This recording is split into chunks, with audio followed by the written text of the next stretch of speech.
This time I'll call the June 6, 2022 County Council meeting to order. Welcome, everyone. We appreciate you being here tonight. If you'll stand with me for invocation and pledge of allegiance. Let's bow our heads. Dear Heavenly Father, thank you for the many blessings that you've given our county. Thank you for the example that you set with your Son and his sacrifice for our people. I pray for the men and women who service in uniform, both local, state, and nationally. I ask that you watch over them, watch over their families, bless them and keep them safe. I ask you tonight that you give us wisdom and guidance, that we do the will of the people and what is best for the people that we serve. In your name we pray, amen. Amen.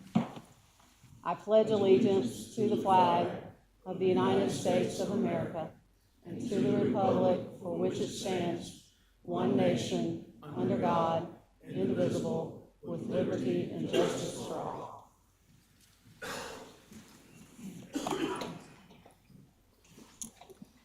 We do not have any oath of office tonight, so we will start with our appearances. At this time, I will recognize Sheriff Tolson, who will recognize Lieutenant Terry Vineset for his service and retirement with York County.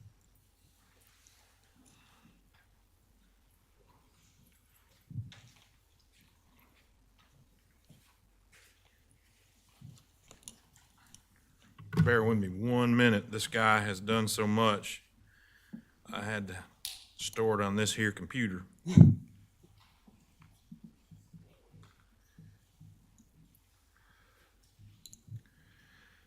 So, first of all, Council, thank you so much for doing this for our retirees. Unfortunately, I'm going to see a lot of you this year as we experience this mass exodus from law enforcement. Good folks like Bubba is his name. His birth name's Terry. His real name's Bubba. As we recognize him, and I'll have several more retiring this year, and I'm happy for him. Although it's hard to see folks that I grew up with in law enforcement retire and move on. But just tell you a little bit about Bubba. He grew up in Indian Land. And he entered the Fort Mill Police Department at the age of 14 in 1990. And he stayed there as a cadet until 1997. He worked in security for a short time, and then when he was 21, when he was just enough legal to be a police officer, he got hired by the Lancaster County Sheriff's Office. It took him a couple years to get his head straight, and he decided he wanted to come to the Sheriff's Office here in York County, which was a lifelong goal of his, and he started with the Sheriff's Office in 1999. He worked patrol, which most everybody does. He went to traffic enforcement. He went to the highway interdiction team. He went to patrol sergeant in the York District. He was a patrol sergeant in the Fort Mill District, and then he transferred to family court security and council security. In 2015, he worked his way up, and he's going to retire as a lieutenant. And very proud of him. He's been known for a lot of things at the Sheriff's Office. He responded to a bank robbery back in 2006 and ended a chase in Charlotte by ramming the vehicle. And again, it's been on World's Scariest Police Chases, but how a suspect saved his foot, I don't know. But Terry and his partner were able to end that pursuit successfully. Also, while he was on the highway interdiction team, we cooperated with the Spartanburg County Sheriff's Office in an operation on I-85. Terry made a traffic stop from someone traveling from Atlanta to D.C., which ended up in a secret compartment with 35 kilograms of cocaine, which at the time was the fourth largest drug seizure in the state of South Carolina. So that's 70 plus pounds of cocaine that didn't hit the streets of our young folks and other communities. He attended a training by the FBI in human trafficking, and Terry and his partner, Philip Aldridge, made the first successful arrest, which resulted in a federal conviction for human trafficking in the Fort Mill area. So he's done a lot. He received an award from FBI Director Jim Comey at the time, as well as an award from the office. He has been a community servant. If you are from Fort Mill and know folks in Fort Mill, Terry Vonset's a very common household name, and he's helped so many people, as many of our folks are. And really, I got a bone to pick with that guy right there named David Hudspeth. He was the city manager or the town manager of Fort Mill when Terry's dad retired from Fort Mill. Then he comes to York County, and now Terry's retired. So, David, let's stop this, okay? More indication of your age. But I want to recognize Terry and his wife and his family, and I know Terry is very proud of his son, who is full ride at NC State as a kicker. I think he made a 59-yard field goal at Northwestern last year. And he's proud of him. He's going to spend some time with him and start a family-owned business. And Terry, I'm proud of you. I appreciate your service to this community and to law enforcement. I think of you as a brother, and just happy for you, and congratulations. Thank you, sir.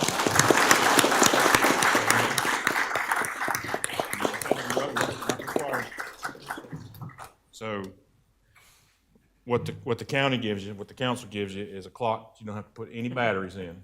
Times will stay still. You don't have to worry about it anymore. And with your name on it, September 7th, 1999 to July 1, 2022, in appreciation of your dedication and service to York County, South Carolina. And I appreciate the work y'all do.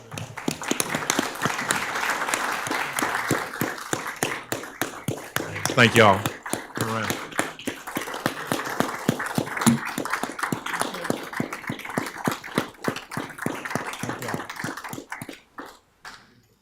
Thank you, Sheriff, and thank you, Lieutenant. We're thankful for your service, and we're even more glad that you're able to retire and to enjoy your time with your family. And we know that it's a family sacrifice when you do that kind of service. We appreciate what you've done for our community, and we're thankful for your family and wish you many blessings and a great retirement. Thank you, sir. At this time, I'll recognize Patrick Hamilton, who will provide an update for Pennies for Progress.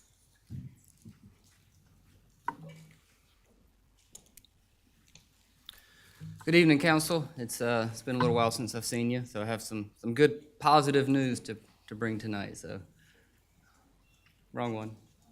Yep.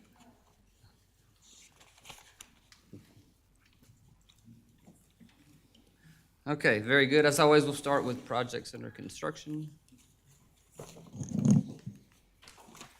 Councilwoman Love, I'm pleased to let you know that Highway 274 Pole Branch Road is at the finish line. All the paving will be completed this week.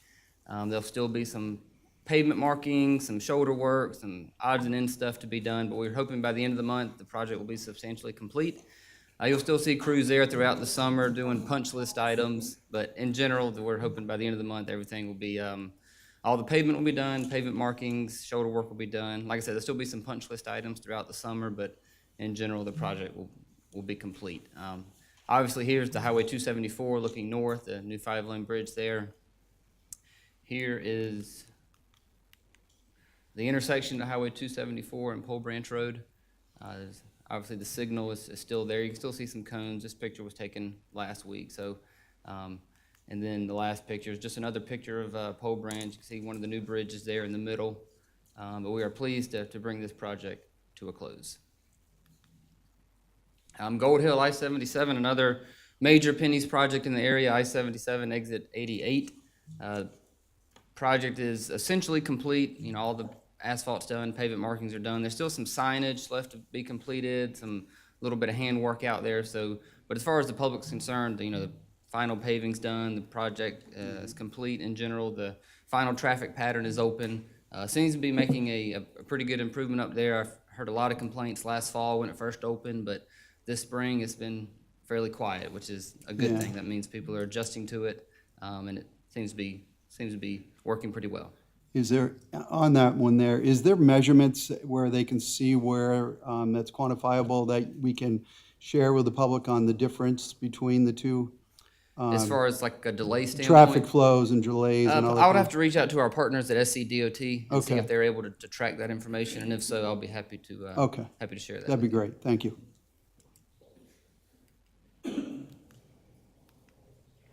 Galleria Boulevard, this is a brand new road. This is a Pennies 4 project.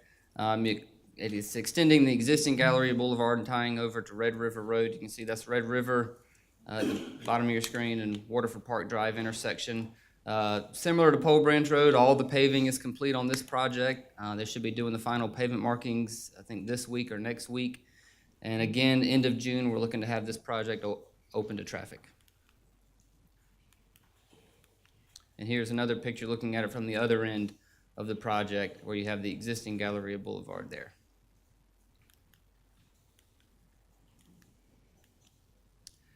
Fort Mill Parkway Spratt intersection. You can see the Fort Mill wastewater treatment plant there. You can see the cleared route for where the new road will go. There's been a lot of work up to this point underground, a lot of water line, sewer line, utility relocations. If you look kind of toward the bottom right of your screen, you can see a large pile of riprap where we had to extend one of the culverts. There's another culvert on the northern side of the project that's been extended. So a lot of work underground up to this point. They have rough graded the entire site, as you can see there. So this one will get moving forward more in the above ground work. We do probably anticipate spring of 23 before this project is complete and open to traffic.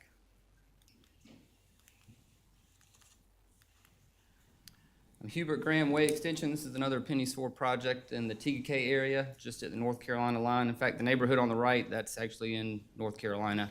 So you can see at the top of your screen, that's the Windhaven development where we're tying into.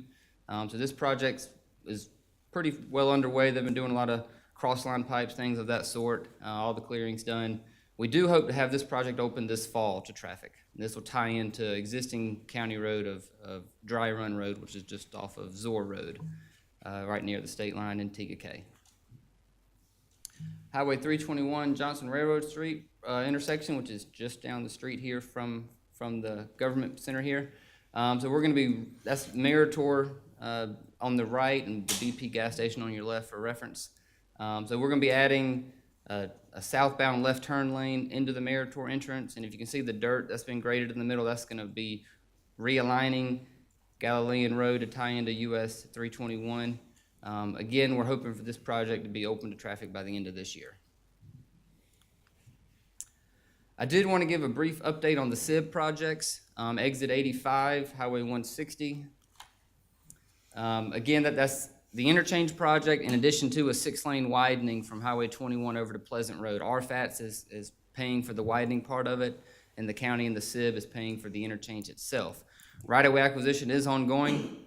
Last update I received from SCDOT is they plan to bid the project in the spring of 2023, targeting a summer of 23 construction start. Exit 82, which is Cherry Road and Celanese, A, B, and C. The DOT has hired a consultant on that project. They've completed all the survey work. They are going through the traffic analysis at the moment. Talked with them this week, got another update. They will be, once they finish modeling the existing traffic, they will be modeling the couple of alternatives for improvements to the interchange to see how those proposed improvements work. And they'll measure out 20 years into the future to make sure whatever improvements done will be able to last for 20 years. And exit 90. So those of you who weren't on council back in 2020, exit 90 was included in the original SIB application. It was not selected. However, recently the SIB board has reached back out to staff to gauge our interest in the project. We've responded that yes, we are still interested in the project. So we're right now just awaiting the next step. But it does appear that the SIB board does have some additional funds to allocate throughout the state, and they're looking at the projects that were not approved back in 2020. So we'll probably get some more information from them, have to submit more information to them, but we are eagerly awaiting information from the SIB on the next steps with that project. What was going to be done at that intersection? Exit 90, it was a purely conceptual layout. Okay. Can't explain to it off the top of my head, 'cause gotcha. it was a very Yeah. non-traditional improvement, just because the Okay. traditional interchange that doesn't work anymore with the volume of traffic at the interchange. Okay, gotcha. And it was just a conceptual. If the project's awarded, there'll be full traffic studies done I to gotcha. analyze multiple alternatives. Okay, thank you. Now I want to talk a little bit about Pennies 5. I know we're in the middle of Pennies 4, but Pennies 5 is coming up faster than you think. So the Pennies 4 tax expires April 30th, 2025. Whoa, what just happened? Karen, can you set me back up there, please?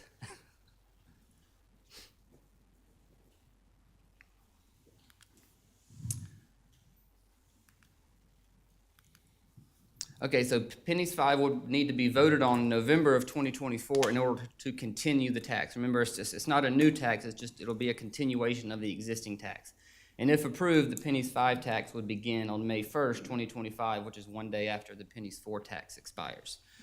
So you may be asking yourself, that's 2.5 years from now, why are we talking about it now? Well, there's a lot that has to happen prior to that vote in 2025, starting with the establishment of a 6-member citizen commission who is charged with selecting the projects. So this is a fairly big misconception I see throughout the public, that they think either county council picks the projects or county staff picks the projects. That is not the case at all. There is a 6-member citizen group that's required by the state law that is formed, and they pick the projects. They put the projects in priority order, and it is a population-based formula where 3 of the members are appointed by you, the York County Council, 2 members are appointed by the Rock Hill City Council, and the final member is appointed by the 8 remaining municipalities in the county. So that has to happen this fall. So I have a timeline here. So at your September 6th meeting, we anticipate bringing a resolution for you to approve to form the commission that I just mentioned. October 17th is when we anticipate the council to approve those 6 members. 3 from county council, 2 from Rock Hill, and 1 from the remaining municipalities. They will have their first meeting this fall, in which they will set a meeting calendar for the remainder until the projects are selected. And that'll go from end of this year to April of 2024. They will hold public meetings all throughout the county. Typically, on Pennies 4, they held 1 meeting a month. They'll go to every municipality within the county, give them an opportunity to present project requests to the commission. Meetings are open to the public. The public can come and present project requests. We'll take project requests through our website. So anybody, municipality, a private citizen, they will have their opportunity to be able to present or request any project that they so choose. May of 2024, the commission has to finalize the referendum project list, and they will present it to county council. Over summer of 2024, there'll be 3 readings and a public hearing to establish the ordinance for the referendum, and then in November of 2024 will be the public vote on the continuation of the tax or not. So I know it seems like a long way away, but the process starts now. So there's a lot to happen over the next couple of years in getting the final project list narrowed down, and a lot of public input that has to take place. So I know that's a lot of information on the Pennies 5 and everything, but I'll open it up to any questions that y'all may have. Thank you, Patrick. Any questions from council? Mr. Roddy? This is more of a comment. Thank you for the update. The mic's not on.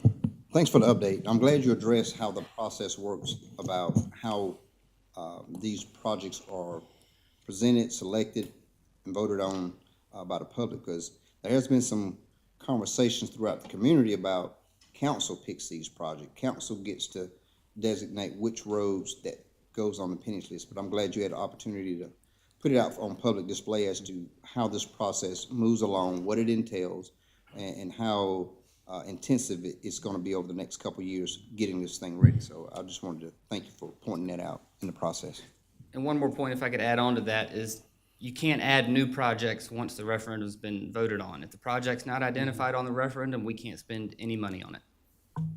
Mr. Winkler? And I was just going, I know the answer, but for clarification for the community and all as well, all we can do is vote it up or down. Yes or no? We can't add, if we don't like the list, we can't make a change to it. Council cannot change the order, they can't add a project, can't take a project off. It's either a yes or a no. That's correct. Can you give some clarification just publicly on Mount Gallant Road, which was part of Pennies 2? Correct. So it was on Pennies 2, towards the bottom of the list. We didn't have any funding, so it moved to Pennies 3. And we are currently anticipate beginning right-of-way acquisition this fall, which will probably take a couple years. So we're still a few years out from construction, but the project is moving forward. It's never, we started design in 2016, and it's been going forward ever since. But we do anticipate right-of-way beginning this fall. And where will that go from? Celanese Highway? Celanese to Twin Lakes. All right, thank you. Quick question, Patrick, and you may have already covered, I might have missed this. on Pennies 4, are we going to meet 100% of completion of all projects on Pennies 4? At this time, I anticipate that, but I do give a caveat now with all the inflation and increased prices that we've been seeing. It's just something that we're monitoring. Our revenue has been drastically higher than we anticipated, but inflation and cost of projects are also increasing as well. So right now, we still feel confident we'll be able to complete all projects, but we are monitoring that as we move forward. Okay, thank you. Does that include the contingent road, Neely Store? Neely Road, I mean, yes, ma'am. Neely We have Road. started design on, So at least that at, road. at this stage, all of the projects that are on Pennies 4, which is the latest one that council up here would have been involved in, those are on schedule and yes, within budget. that's correct. Okay, any other questions? Had one more. So where are we at on the 72 project from? Highway 72, so that runs from 901 down to Rambo Road. It'll be a 5-lane widening from 901 to Rawlsville, and then a 3-lane widening from Rawlsville to Rambo. That project, we have submitted 100% plans to SCDOT for review. So there's still probably 2 or 3 tracks of right-of-way we're close to finalizing, but really the main part is being able to get the final plans approved by DOT, which we anticipate to happen this fall, I'd say. Okay, because I know I've gotten some calls about when this is going to happen, because it's Certainly. kind of been around for a while. One question with the appointment of the commission members, obviously it's state law that requires the appointment of the 6 people that will serve on this commission to identify the roads. Is there an application process for consideration, or are they all nominated by the various jurisdictions who have the opportunity to promote them? I am not 100% sure, actually. I wasn't here in 2015 when the Pennies 4 Commission was established. So that might be something we may need to look into and follow back up with council. Yeah, I'd like to have an answer as whether or not the applications, folks can actually reach out and request to be considered in addition to nominations from the floor. Any other questions? Yeah, I do have one question about that. Because of the change in our census numbers, have we re-looked at how we allot the 6 members because of the growth in this area, in certain areas? My understanding it's still the same as I outlined this evening. Okay. Has there ever been any discussion around looking at census growth and? I think that'd be a question for our delegation since it's state law, so I think Yeah, we might have to okay. follow up with that as well as our application Okay. process. Very good, thank you. Anyone else? Thank you, Patrick. Okay, thank you. Appreciate it. Thanks, Patrick. We move now to our public forum session. This is the opportunity where folks can sign up and come speak to the council. A couple of things to remember is this is not an opportunity for council to answer questions or engage. This is really our chance to hear from constituents. So we give you this chance ahead of the agenda to come forward and speak if you've signed up on the list. When I call your name, if you have signed up, a couple of things. Number one, when you first get to the podium, if you would please state your name and give your address before you start speaking. And also, if you will pay attention to the screen up front, we do have a lot of business to cover tonight, and one of my jobs is to cut you off if you go beyond 2 minutes. I absolutely hate doing that. So if you don't mind paying attention yourselves and when it starts blinking, cut off your comments, that will make me not feel so rude, but I will cut you off if we do that. Another thing, I ask that you not make any specific statements or pointed questions since we can't respond to you. If you'll keep your comments limited to the issues that you are concerned about on county council, then that will, we would appreciate that.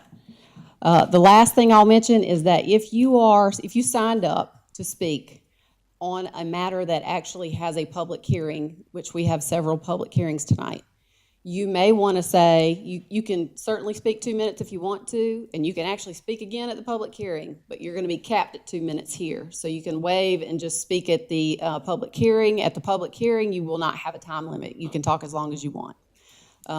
So first up, Lieutenant Tim Ayers.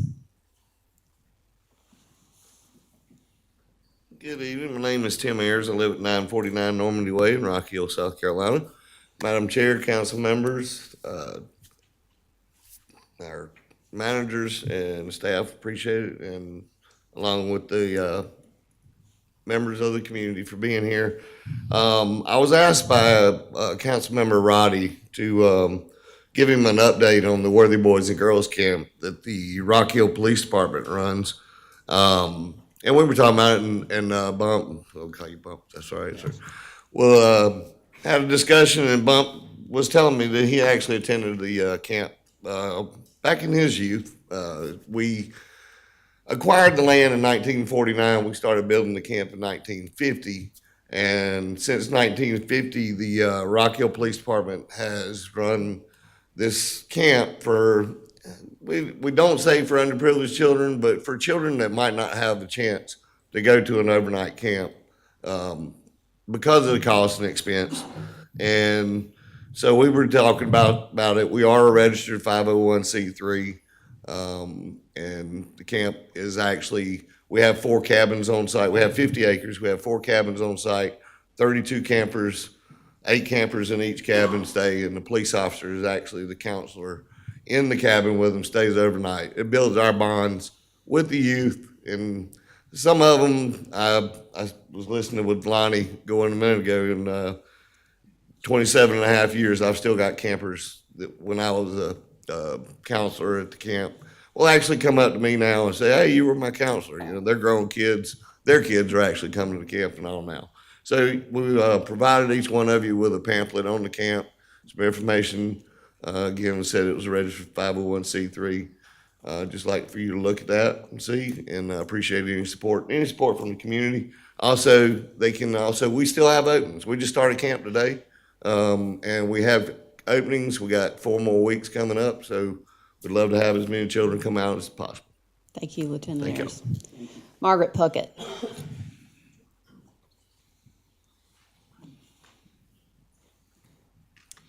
Margaret Puckett, 1919 Manor Court, Fort Mill.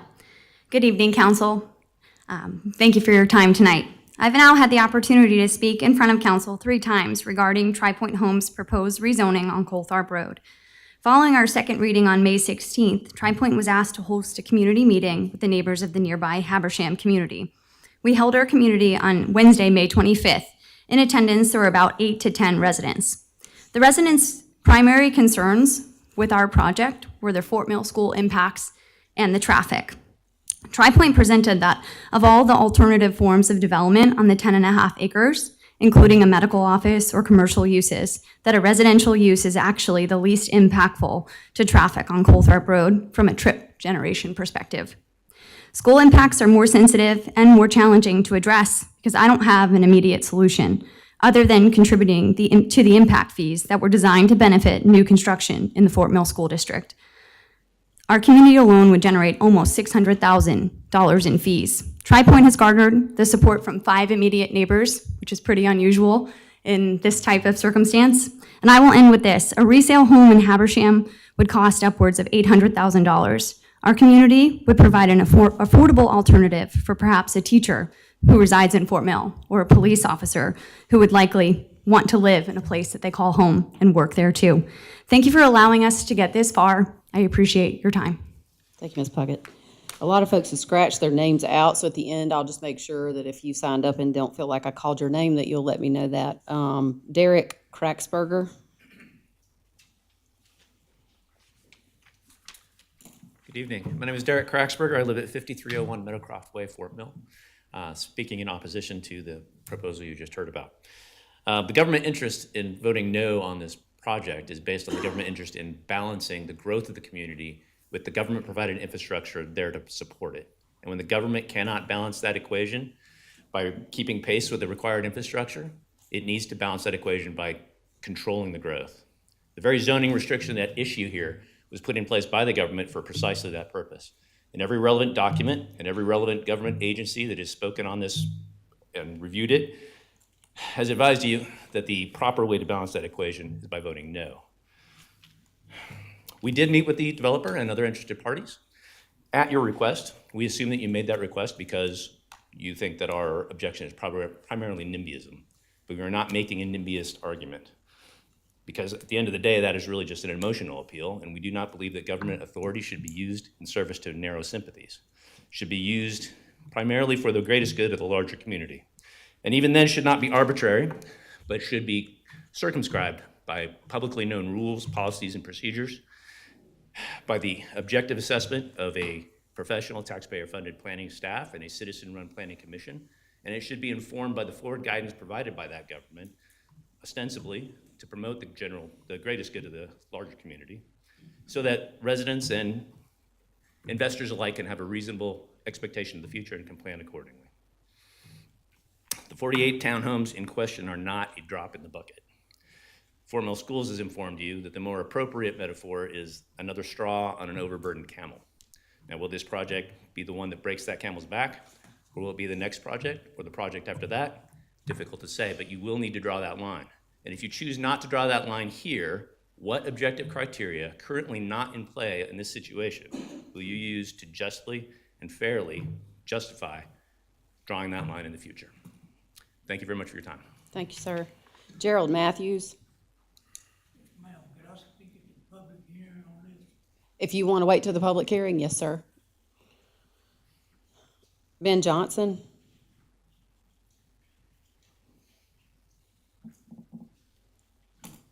Thank you, Ms. Cox, members of the council. I'm Ben Johnson. I live at 310 College Avenue in Rock Hill. I represent Tripoint Homes, which has the matter up for third reading tonight, the rezoning matter on Colthorpe Road. Of course, rezoning is a legislative function. You have legislative discretion. It's up to you. There are a number of factors for you to consider. No single factor controls, but the most appropriate factor is, does it fit? Does it fit the adjoining land uses that are already there? And you've heard extensively in prior meetings that there are significant residences next to this property. Chief David Jennings has a house there, so does his sister. They support this project. They support this project because they think the townhome project is an appropriate buffer and transition from the light industrial and the office use on the other side of it.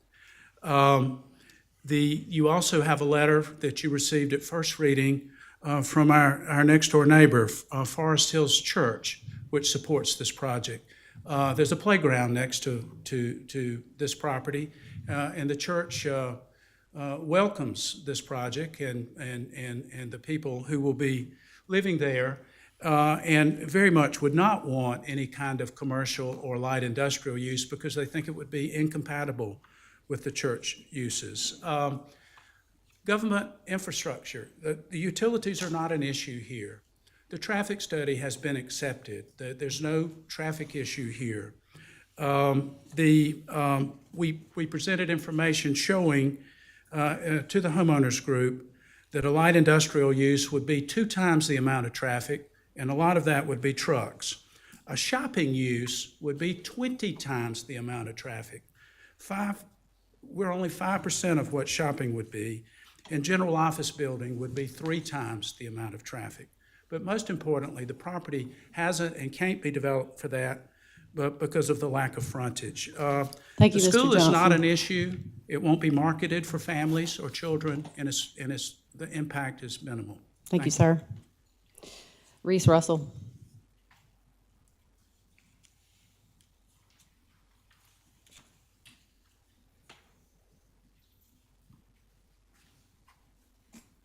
Reese Russell. Larry, I believe it says Millens or Mills. Now, may I extend to the next meeting for the public hearing? If there's a public hearing, yes, sir, you can wait till then. Dr. Norma Gray. Yes, I'd like to defer to the public hearing for that. Okay, yes, ma'am. James Cheek. Ladies and gentlemen of the council, thank you so much for having me. My name is James Cheek. I live at 215 Cheek Road in Spartanburg, South Carolina. And the reason why I'm here is because I'm the president and owner of Diversified Recycling, Inc. out of 1099 Rock Hill, 1099 Albright Road in Rock Hill. And I'm seeking for your help. The back entrance of my property is on Blackman Road. And I think a lot of times it's known as Dump USA. And here's the thing. I have the state contract for South Carolina. My number one customer is the state of South Carolina for recycling used oil filters, used antifreeze, absorbents, also the VAC division. I have inspection every quarter. So far, over 4 years, I have not had any citations at all from the DOT. I try to keep everything clean and nice. So guess who comes to see me also? Is other people from the state of South Carolina. And the only interest that I have is on Blackman Road. I can't tell you what kind of a dump it is over there. I've done everything I possibly can to keep my facility up, and I try to stay on good terms with the state of South Carolina. I am in the environment business, but we try to do everything with clean hands and hands on top of the table. So what I'm here for is I'm seeking help from you as the council. Help me clean up that road out there because it is absolutely horrible. I don't know what, I'm not looking for answers, I'm looking for help. So I don't know what you guys can do, but I'd like to be able to address this another time if need be. Thank you. Thank you, sir. Alan Needham? Yes, sir. Matt Coe? Yeah, hi, my name is Matthew Cook. I'm represent the Manufactured Housing Institute of South Carolina. I'm from Columbia, South Carolina. And I just wanted to take a few moments to share with you that during the Land Development Code process and revisiting it just recently, we had identified some issues that would have prevented manufactured housing to be able to be moved into certain newly rezoned areas. And I just wanted to share with you, I worked closely with Mr. Buono and his staff, and they were very receptive in talking with me and working closely with me, as well as the committee with Ms. Love and Mr. Roddy and Mr. Guffey, and willing to ask some questions, share some information, and to ensure that manufactured housing is going to be able to be moved into some of these areas. And so I wanted to thank you all for that, and just to say I appreciate the reception, and I appreciate on behalf of our members that you're continuing to remain open to manufactured housing as an important part of the housing stock in your community, and we feel a very important need for a lot of people to have affordable housing available to them. And you know, our new products are really tremendous, and we really help fulfill a lifelong dream for many Americans and many people who want to have their own homes and be able to own their own homes. So thank you for that, and I hope going forward you continue to remain open to that. You know, 1 in 5 families in South Carolina lives in a manufactured house, and it's a really important market and really important segment of your community. So thank you for all your help, and I appreciate it. And I remain a resource to all of you on any questions regarding manufactured and modular housing issues. So feel free to reach out at any time. So thank you. Thank you, sir. That concludes our public forum session. There were several folks that wrote their name down and scratched it out. If you believe your name was on there and didn't mean to scratch it out, if you'll raise your hand, I'll make sure that you get recognized. Not seeing any hands raised, we will move on to our consent agenda. Do we have a motion on consent? Move to approve. Second. Motion and a second. Any discussion? Yeah, I would actually like to remove 17 for additional discussion. Our policy going forward is any council member who requests that an item be removed out of consent, certainly that can happen. Will the individual who made the motion agree to have number 17 removed and put to number 4 in new business? Yes. And the second will Yes. agree. All right, all those in favor say aye. Aye. Any opposed? Hearing none, motion passes. We move now to our first public hearing. Item number 1, rezoning action. Hold a public hearing and consider first reading case number 22-03, tax map number 443-00-00002 to rezone from RUD to RMX 10, 155 acres in District 3. Mr. Buono. Good evening, Council. So this request is on Highway 5. It's roughly halfway in between the municipal limits of York and Rock Hill. So there is an existing manufactured home park on McAfee Road. You can see it here, just over 60 homes there. There we go. So the proposal is to rezone from the existing RUD district to RMX, or Residential Mix 10, and to replace that existing manufactured home park with a new one that would be 409 sites. So this is the proposed site plan, conceptual from the applicants. If you have questions, I'm sure they'll be able to supply some more information about their site and their designs for it.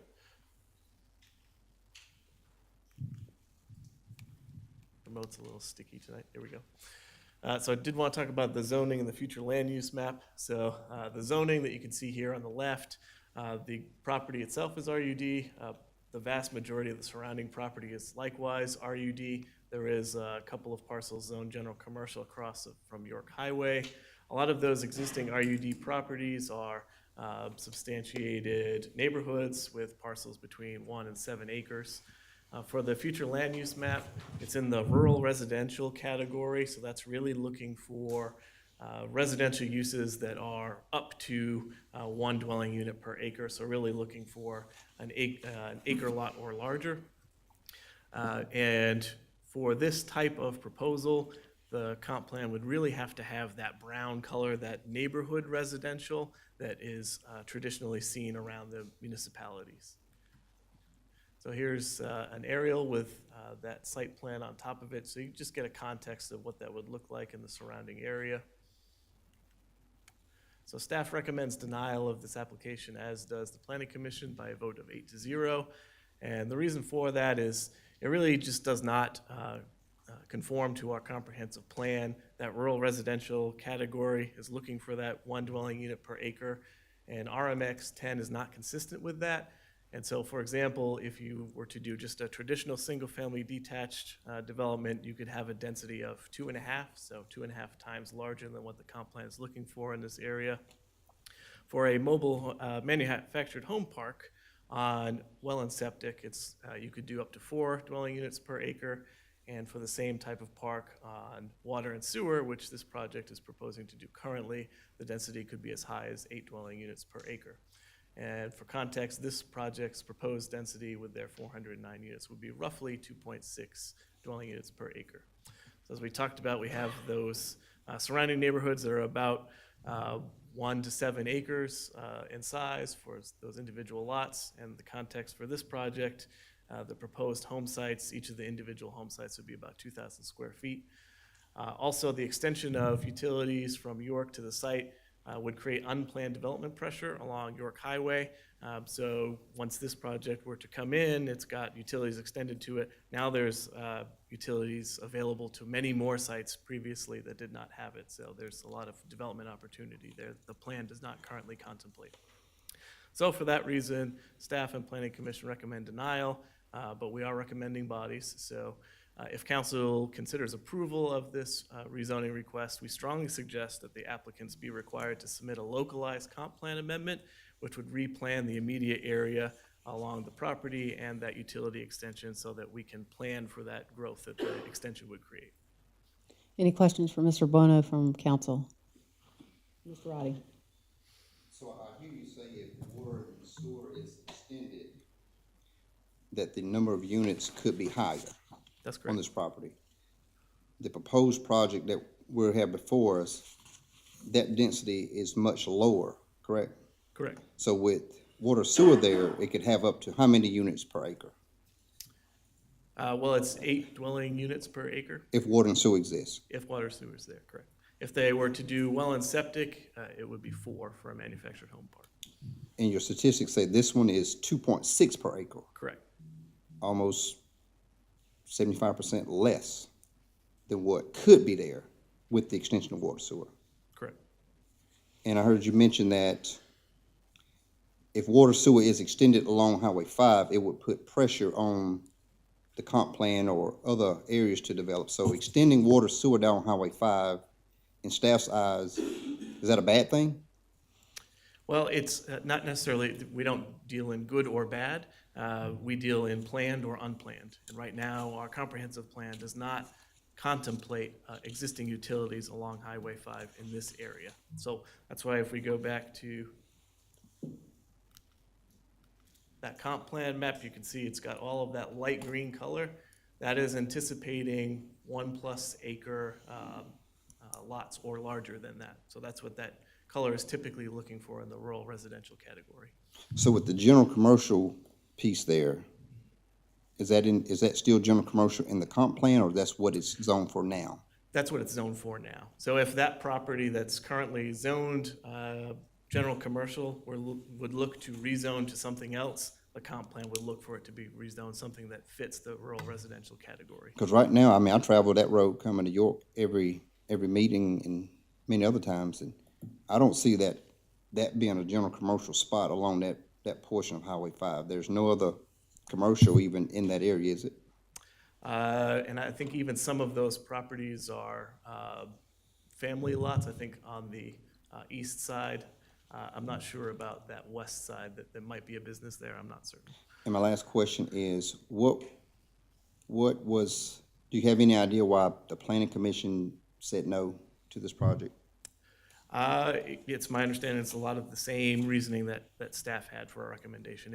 It's So a large departure from our comp plan. So when we've got some proposals that they generally don't really hit the mark for the comp plan, this one is very far removed from what our comp plan recommends for the area at this point in time. Any other questions of staff? Ms. Love? So on one of the slides, it said, I think it said new manufactured home park or something like that. So are they limited to bringing in, new mobile homes, or are they able to drag one from somewhere else and set up there? So there's nothing in York County's Code of Ordinances that prohibits a property owner from bringing in an existing manufactured home. When we met with these folks, we were told that part of their neighborhood design is to only allow new manufactured homes to be brought in, but I'm not sure if they plan to go forward with that or if that's changed in any way. Mr. Audette? Yeah, so running the numbers a little bit on this, what was the response from the school system in the area? And what was their stance on this?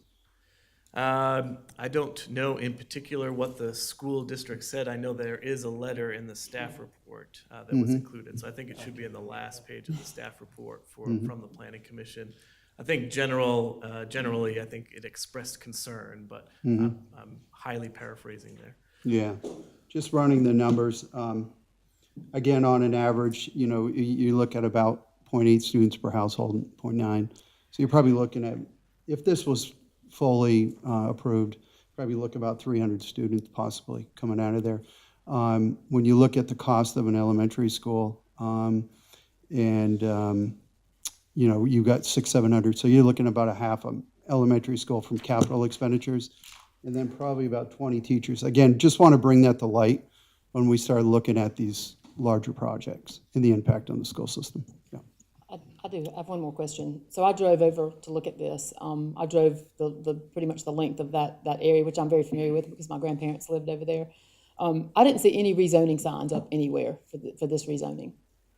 I didn't see any at the entrance to the park. I didn't see anything that indicated that there was a rezoning for this, and that's a little bit of a concern because when you look at that map and you see a lot of those houses that might be on half to 1 acre lots are going to back up to this, and I just want to. My concern is for those people who may not be fully aware that there is a rezoning taking place.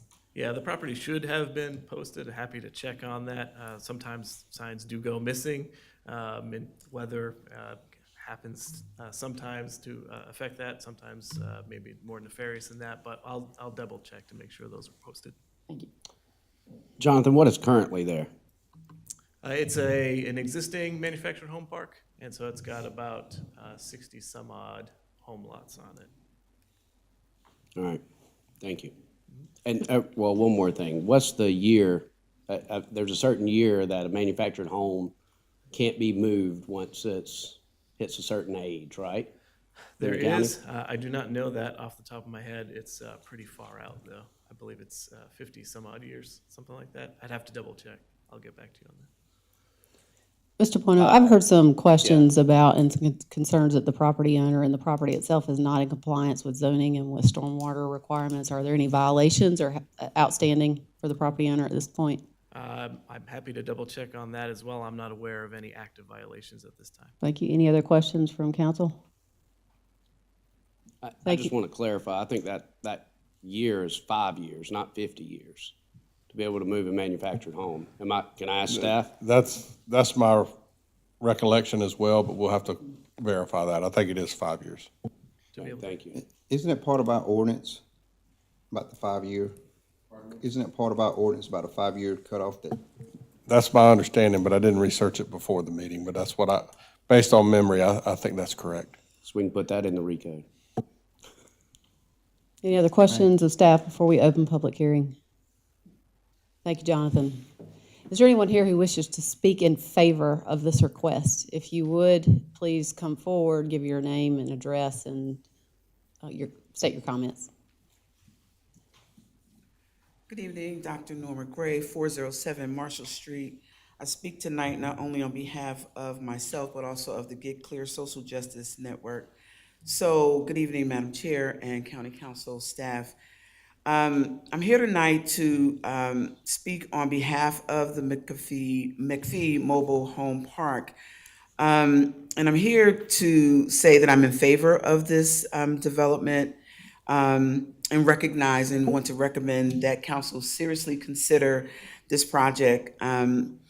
I understand that the staff and planning commission did recommend that you all deny this. And as I listened to the recommendation tonight, it is sad that you all did not get an actual picture.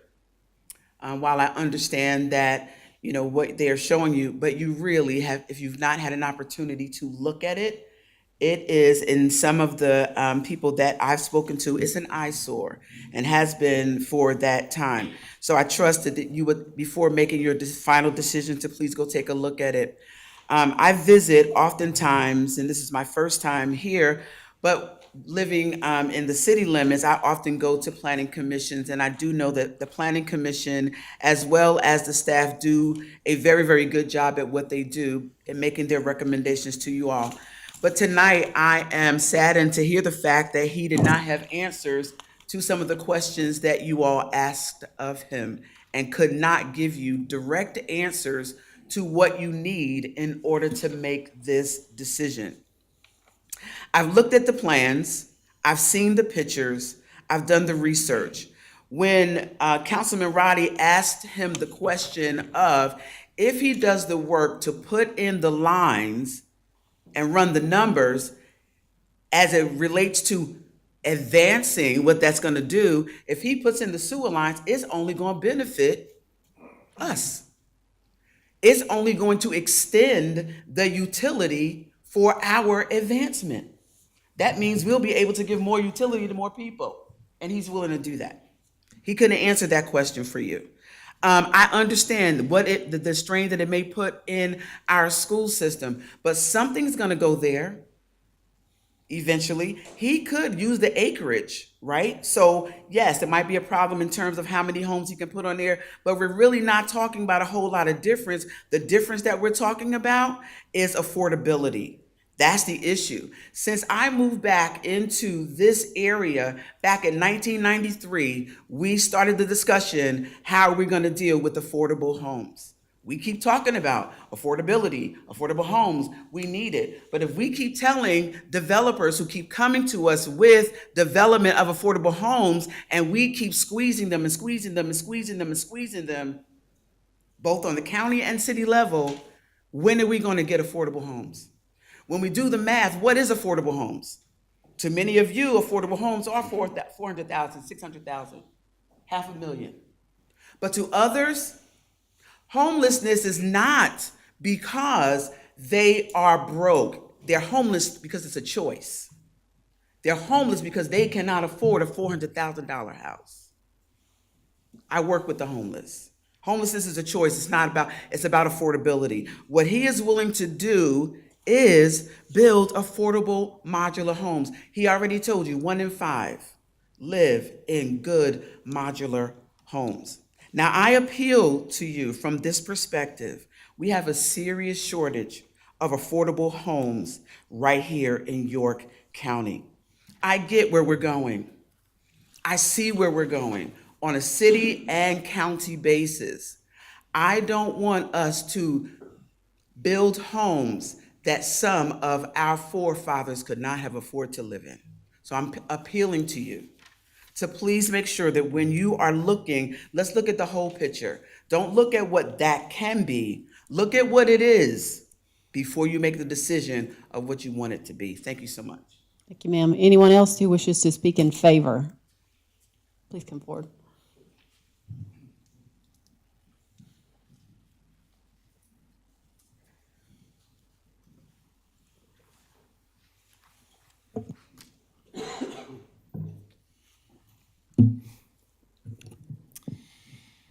Council, good evening. My name is Richard G., 136 Main Street in Pineville.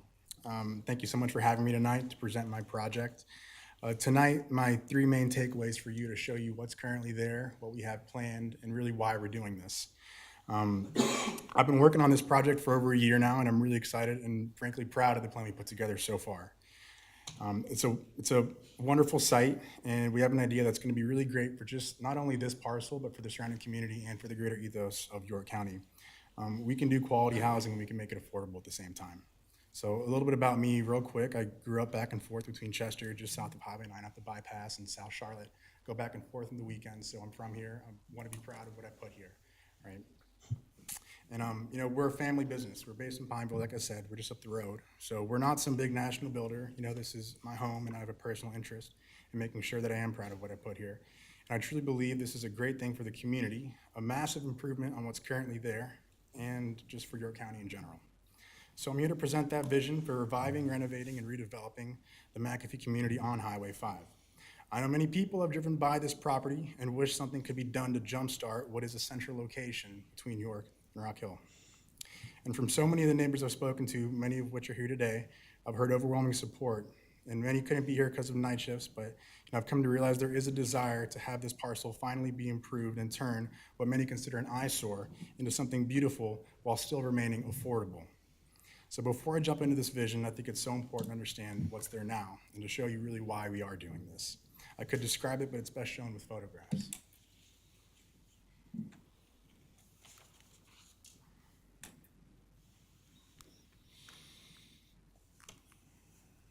Which button is it?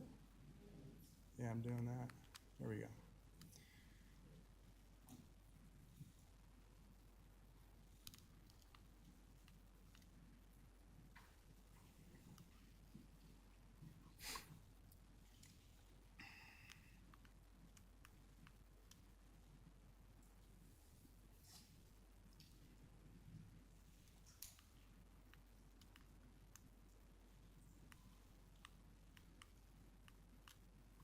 I'm trying here.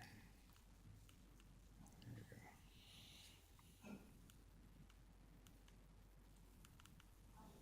You got it? Okay, thanks. Okay, if we could pause on this slide. So this is a really important part of the project.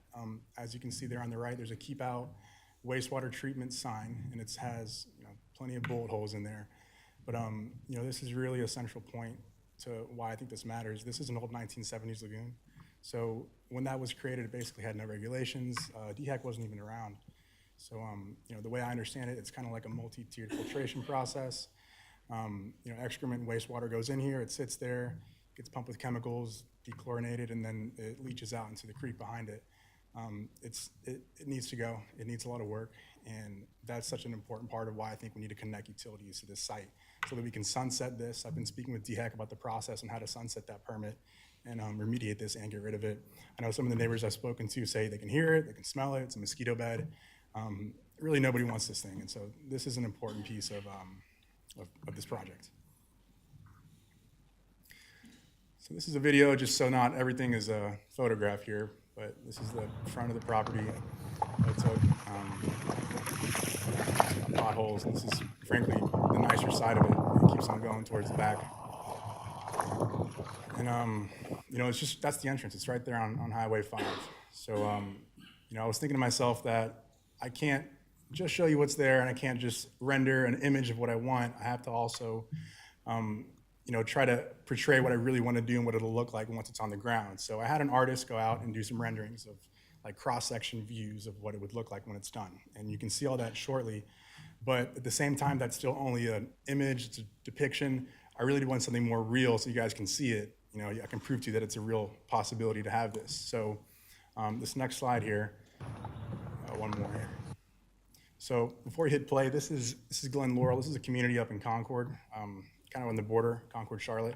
I encourage y'all to go look at this, but this is the best comparison to what I have planned here.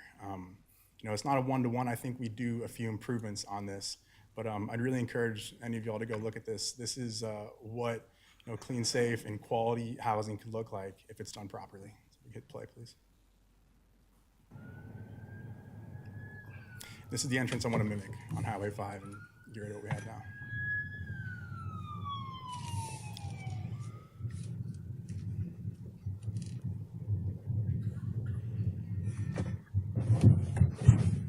At the end of the day, it's just a community, it's just a neighborhood. The only difference is the house is there. You know, they're still clean, they're still safe. The grass is mowed, trash is picked up. It's just families trying to get by in an affordable environment. So you hit the next slide. These are some of those artist renderings I was talking about earlier. So I had an artist do to scale what we have planned. And you know, we actually have a few improvements planned over that project over in Concord. This one's gonna have crosswalks, it's gonna have sidewalks. We've got street trees, street lights, paved roads, host of other amenities that you can't see in this picture, walking trails, dog parks, playgrounds. You know, you got to think about it from my perspective. How do I take something that has a lot of prejudice and a lot of just frankly classism against it and, you know, make folks comfortable with it? And my solution is really to make it as premium as possible, you know, and we still want to maintain that affordability. But if you have these amenities and keep that community vibe, you can keep a community from falling into disrepair, right? You can have a sense of pride and ownership and family, and you can come home, you can grow out in our public areas. We're going to have, you know, we're going to have so much space to do awesome things in that parcel because we're tripling the amount of green space that we're required to do by code.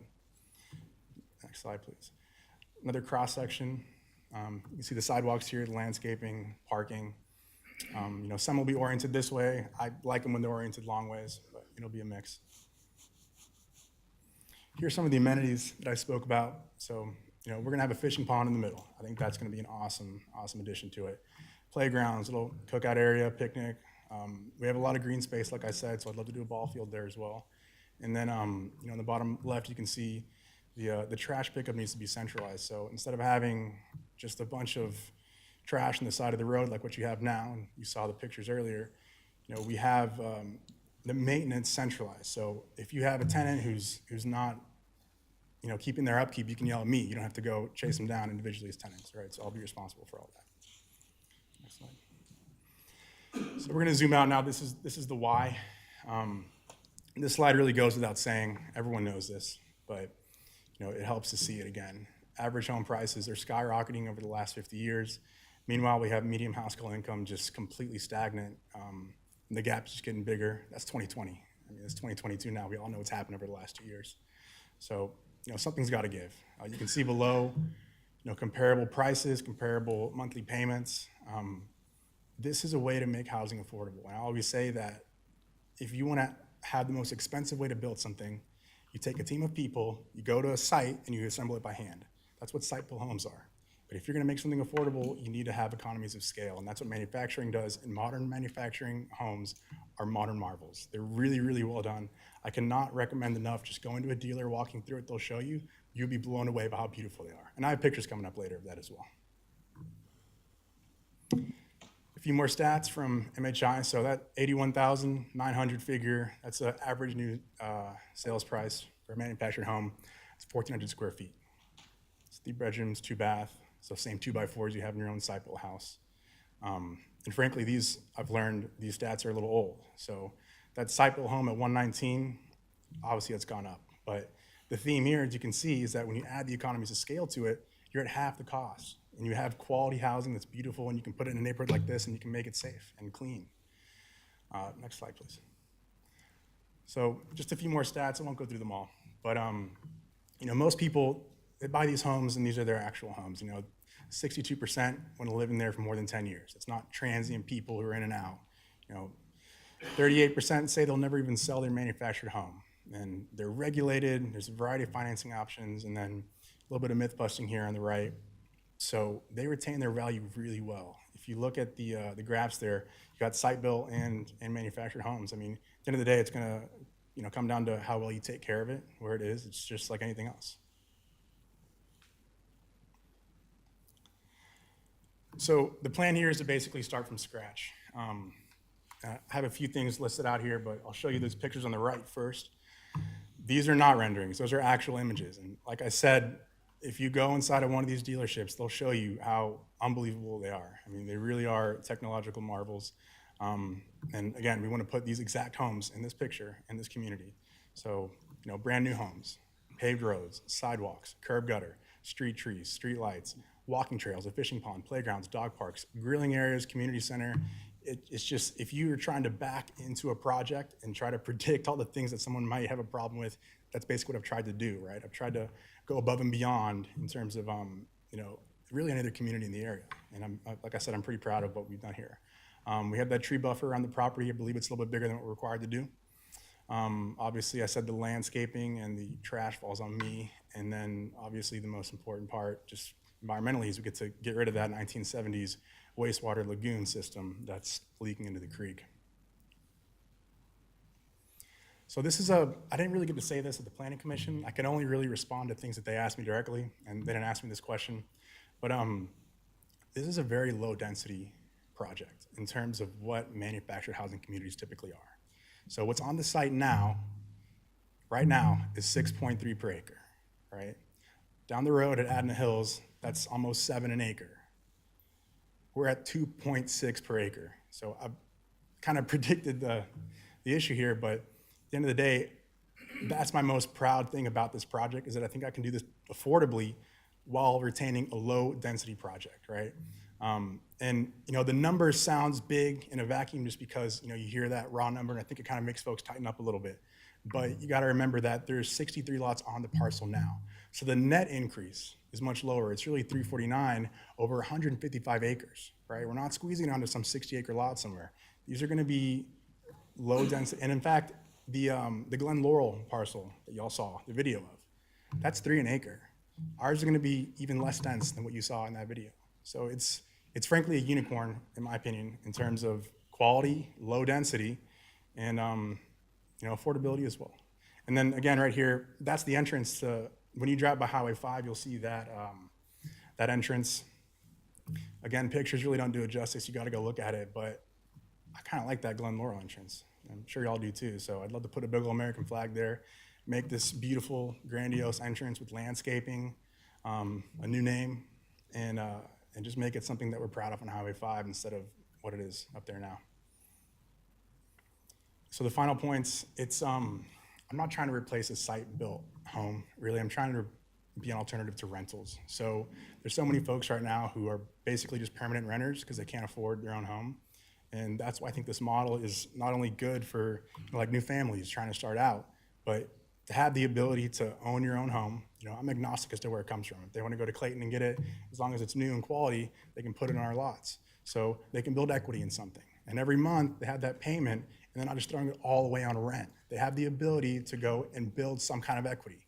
And maybe one day they save up enough money, they don't want to be in this parcel anymore, they got an acre down in York somewhere, they can go just move it off, and that'd be great because we could put newer, even nicer homes there one day.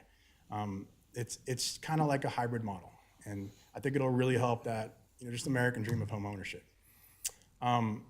It's also going to be phased. Obviously, I'm not going to come here tomorrow and slap all these homes on there. It's a risk, obviously, you can develop it in the first place, but I think that there's a need for this, and I think the market will react appropriately.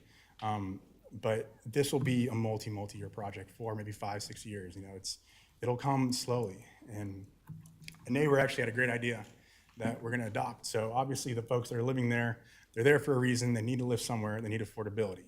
So the idea is to develop around the existing parcel and then give those folks the first right of refusal for the new homes, the new community. So we're not trying to kick anyone else on the street or to be homeless, right? There'll be a transition for those who want it, an ample opportunity to move out if they don't want it.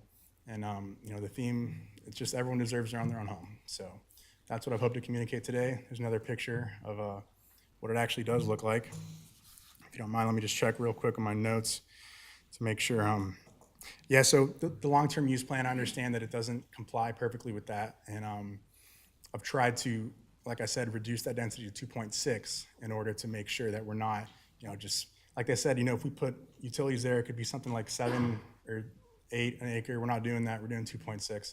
So I don't think by greenlighting this, you're giving the go-ahead to say, hey, every parcel can go put, this kind of density anywhere. But I do think this is very much of a unique project where it doesn't make sense to only look at it in terms of, oh, look what they're doing, look what they're going to put there. You have to understand what's there now.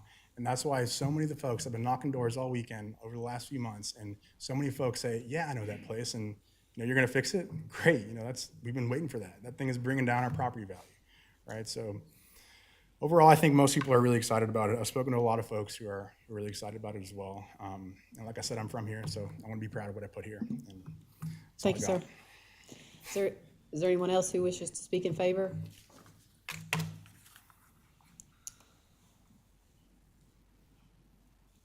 If you want to speak, you got to come state your name and give your address.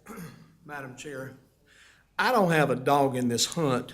I'm from Spartanburg County, but my corporate office, which I do have here in York County. My question to the gentleman is, if I'm reading him correctly, and I think I am, what he's saying is you got 500 and some odd acres that he's trying to build on at 2.6 acres to put 2.6 homes to build on that 1 acre, which is almost a third of an acre. And my other question is what is the normal income for the folks that live here in York County?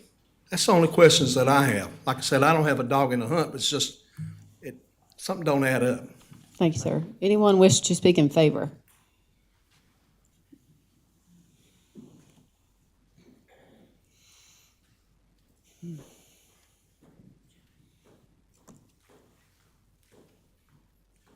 Hi, my name is Vincent Maloko, and I actually live at 975 McAfee.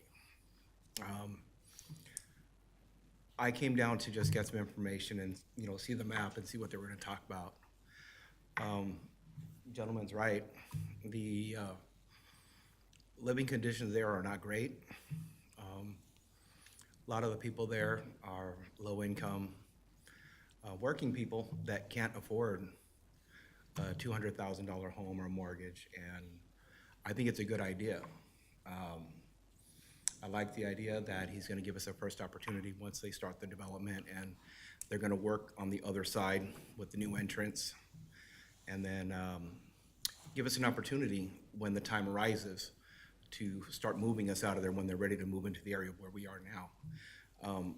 I'm actually, when you saw the video, I'm in the first house on the left-hand side. So I actually have the best place in the entire park, and it's still not that great, as you can see by looking at it. I'm grateful for an investor to come out to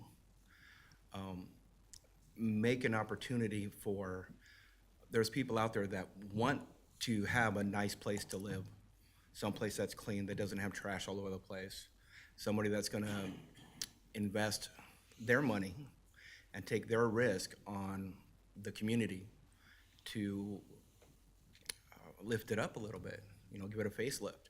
Because if you guys have driven down there, check your shocks or drive a truck, because the ruts in there will get you. And just the one thing that I didn't see on any of the plans that I wish that they would take into consideration is when you're heading, I guess it would be southbound on the 5, to make a turn lane to come in to the entrances. Only because when you go to turn right, people don't want to give you time. And I can't tell you how many times I've almost been rear-ended just going into my driveway to get into the park. That was the only thing that my main concern. And then when you're coming the other direction, if there's some way of widening the road right there to make accommodations for a turn lane to get in and out, because if we're gonna have that many people in the community, we need a safe way to get in and out of there. Otherwise, you're going to have a lot of traffic accidents in that area. Because you guys know Austin, you guys know that that's a heavy traffic spot for accidents, right? Right there, always, because it's on the crown. People can't see the cars coming from the other side, and there's a lot of collisions in that spot. People don't drive 55 down there. Some people drive 45, and some people drive 70.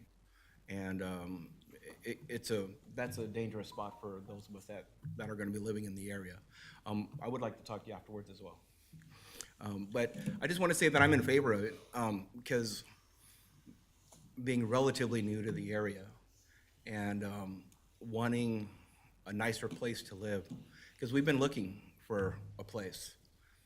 You can't find a place anywhere that's less than 180,000, 200,000, and that's not even in a good neighborhood anymore. I moved out here from Colorado hoping that I would be able to find affordable housing, something that I could, you know, pay my bills and enjoy my life with my family. Instead of just paying bills and grinding every day. But it's, you know, I'm just glad that somebody's ready to invest into the area and to give us an opportunity.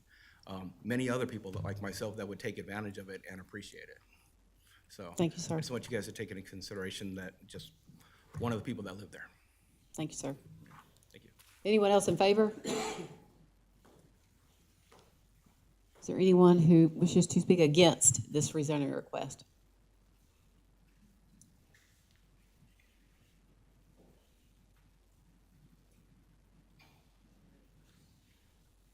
Good afternoon. My name is Larry Miller, and I live in the adjacent property of the thing that's in question.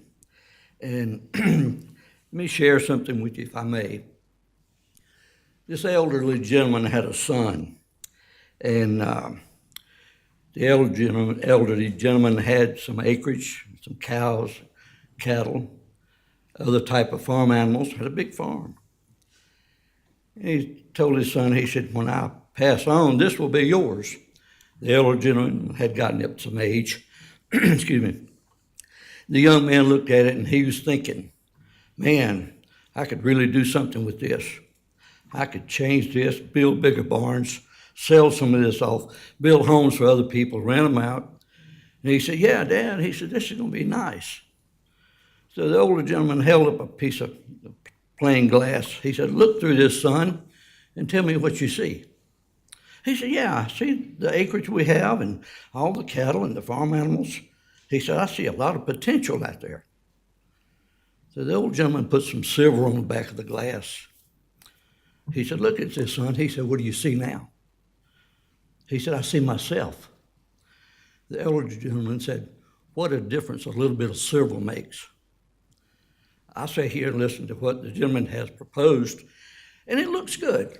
I promise you, it does. But I'm reminded of the old carrot in front of the donkey. The donkey sees the carrot, and boy, he really tries to get it, but he never can quite get to it. And the lady talks about affordable housing. That is affordable housing for some of those people. That is the best that they can do. So what are you going to do with these people? You're going to run them off their lots, and then they become homeless. Where are you going to put them? What are you going to do with that place? He's got big ideas, sure, and it sounds good and looks good. And if I want to project something to you and I want your favorability on what I want, I'm going to show you the best I have. I'm going to put up slides. Look at this. Look at this. Look what I have to offer these people.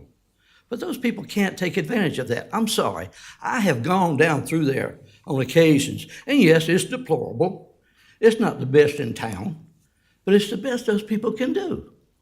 And what's he going to do? Put up houses, or put up double wides? He's going to swap a trailer park for a trailer park? I'm sorry, but that's the mentality of us people, and I say us because I'm included.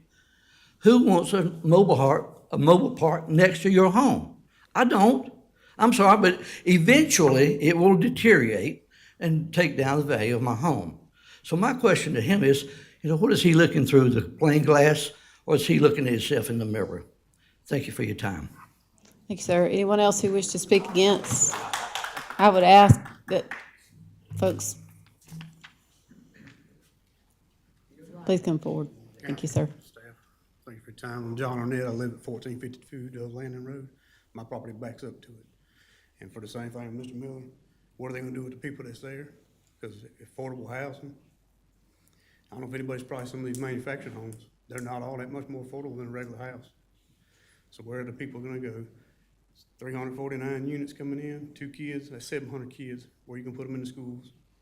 The transportation, the traffic, the utilities, where's it coming from? Where's the sewer gonna go if they got it proposed to come in? The nearest wastewater treatment plant I know of is over on Ecology Lane. Are y'all trucking it down there? Where's it going?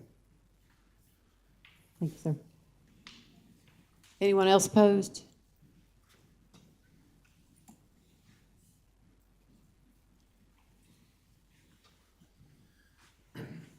My name's Alan Needham. I live in Dove Landing also. I've been through McAfee Trailer Park hundreds and hundreds of times. For years, I leased the land around the park from the current owner for hunting land. And I have seen everything in that place, from drugs to the garbage to everything else. You know, there's houses in there that's run down. They need to be replaced. There's no doubt about that. It could be like it is. It could be cleaned up. The cess pond at the back, it is trash. I agree with that. But if the state were doing what they were supposed to do, that cess pond wouldn't be leaking like it is currently. They talk about the price of the homes at $51,000. My fifth wheel costs more than $51,000.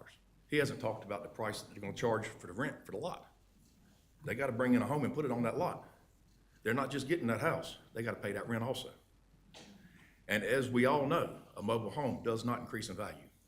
I started in one. I paid less, or got less for it than what I bought it for when I sold it in 1994. I've worked hard to get where I am. I've built a business in this county, and I don't want to see this happen in this county. Thank you. Thanks, sir.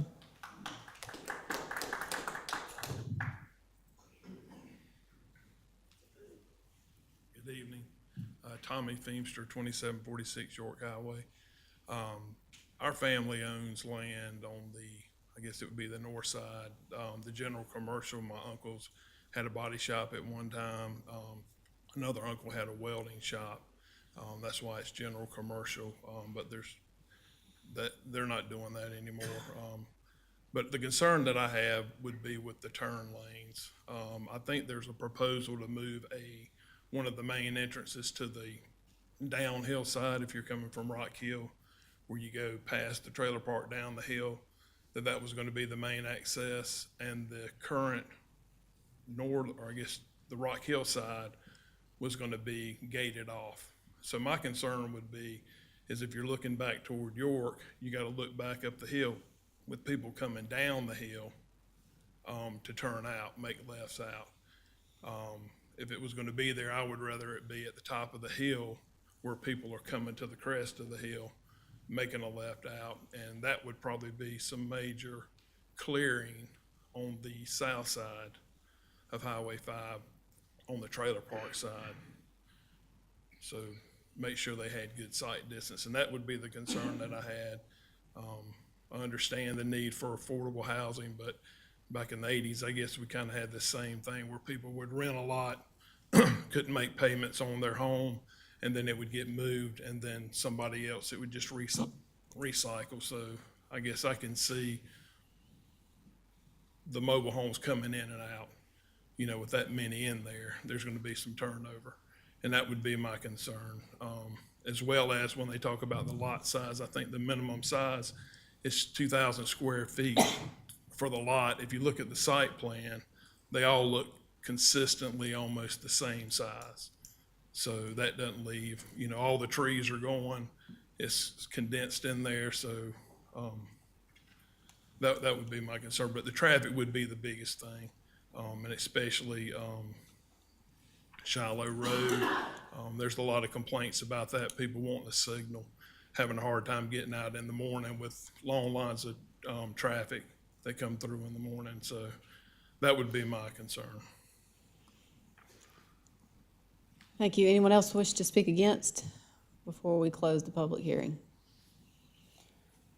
Move to close. Second. Motion and a second to close public hearing. Any discussion? All in favor say aye. Aye. Any opposed? Hearing none, public hearing is closed. Do we have a new motion? Move to approve first reading with the conditions that staff recommended for the applicant to redo the area plan and zone. Second. Motion and a second. Any discussion? Mr. Winkler?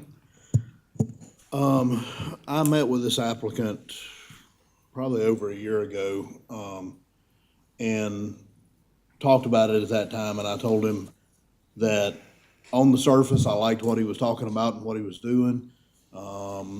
You know, I had not ridden up in McAfee Mobile Home Park until after he came by, and I met with him and looked at it. I don't mean this in a negative way toward the gentleman who lives in there, but I could not believe that people were actually still living in some of those homes up in there, and that the condition that was allowed to be done in there. And I felt like this would be a step up. Now, I did tell the gentleman that he had an uphill battle to get anything done with this, because there's a lot of homes around there that probably were going to come out against it and would not support it. I asked you to try to get in front of that as much as you could and meet with them. I did hear that you started meeting with them. I heard this past weekend. I was really hoping you would have been meeting with them way before that to try to stem, because I can tell you, you know, what everybody hears is 400 mobile homes. And I'll have to say, probably my memory, because it's not as good as it used to be, but when we met, I thought it was about 300 mobile homes, but maybe that was the difference, and I don't, you know, my memory's not what it used to be. I've talked for 8 years sitting up here, and I'm getting ready to rotate off council, but I've talked about affordable housing, and I have volunteered at Pathways in Rock Hill to help with the homeless. There's a young lady from Fort Mill who did a museum presentation. I'm not sure exactly what you would call it. I know Joel came out and saw it, and a few others, about homelessness in York County and in the country. And, you know, what I found in volunteering at Pathways and from that presentation was that many of our homeless, and from ones that I've volunteered with, we've helped a few that attended our church and stuff, that many of them are working homeless. You know, we hear about minimum wage and a new adjusted $15 minimum wage or whatever. I've done a few just back of the napkin numbers, and a person who makes $22 an hour by current recommended standards can pay about $1,144 a month for rent, or slightly less than that for a home if they're buying, depending on whether or not they have the mortgage in there, the interest, a lot rent, which adds on to that, other things like that. And I can tell you from my children, I've got 3 children with young families, you can't find anything to rent for $1,100 a month anywhere, unless it's a very small something that unfortunately looks kind of like some of the stuff that's in the McAfee Mobile Home Park. So for them to be able to afford a home, it has to be priced somewhere in the neighborhood of $150,000 to $160,000. I can tell you there are no new homes being built in York County in that price range, period. So there is nowhere for people like my children who are in their mid to late 20s, maybe early 30s. Actually, a couple of them getting close. Oldest one's getting close to 40, but our young law enforcement and teachers that are trying to get started, there's nowhere for them to live in York County. I joke up here sometimes and say the affordable housing for York County now is Chester. And that's a shame, because people want to live in York County because of the schools and stuff. So I told them I thought on the surface this was a good project, but it is a project that has an uphill battle. And I've got concerns about the project as well, because the school district, in answer to your question, did have major concerns about that number of homes, because that area is zoned for Harold C. Johnson Elementary School, which is already above capacity. And so to add in another 400, 500, 600 kids in there is something that, would take a toll on the school district, and what is unfortunately the poorest, but I believe the best school district in York County. When you look at value of homes and that type of thing, that is the school district that struggles the most. So I have real mixed emotions on this. One thing that I always do in the 8 years I've been up here is always try to get something in my district or anywhere else that we can passed on a first reading. There's a reason that we meet and vote 3 times.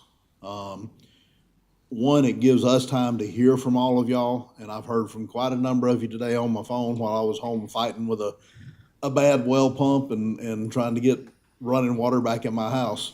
And I always liked for the first reading to pass because it's part of the public hearing. I want to be able to hear from everyone, but also I want the applicant to have time to really try to do some community meetings. The applicant heard some concerns tonight that might not have heard before and be able to address those.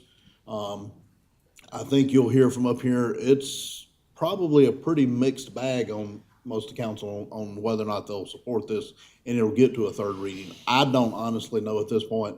I'm trying to be as honest as I can about it with all of you and the applicant, what I'm going to vote in the end of this, because I've got to listen to all of y'all. I've got to listen to that and try to make the best decision I can for the constituents, not just in District 3, but in York County, and what I believe is the best overall. And I've got a lot of concerns on both sides right now. So, but tonight I'm going to support first reading because I believe in getting through the first reading and letting people have time to voice their concerns and stuff. So.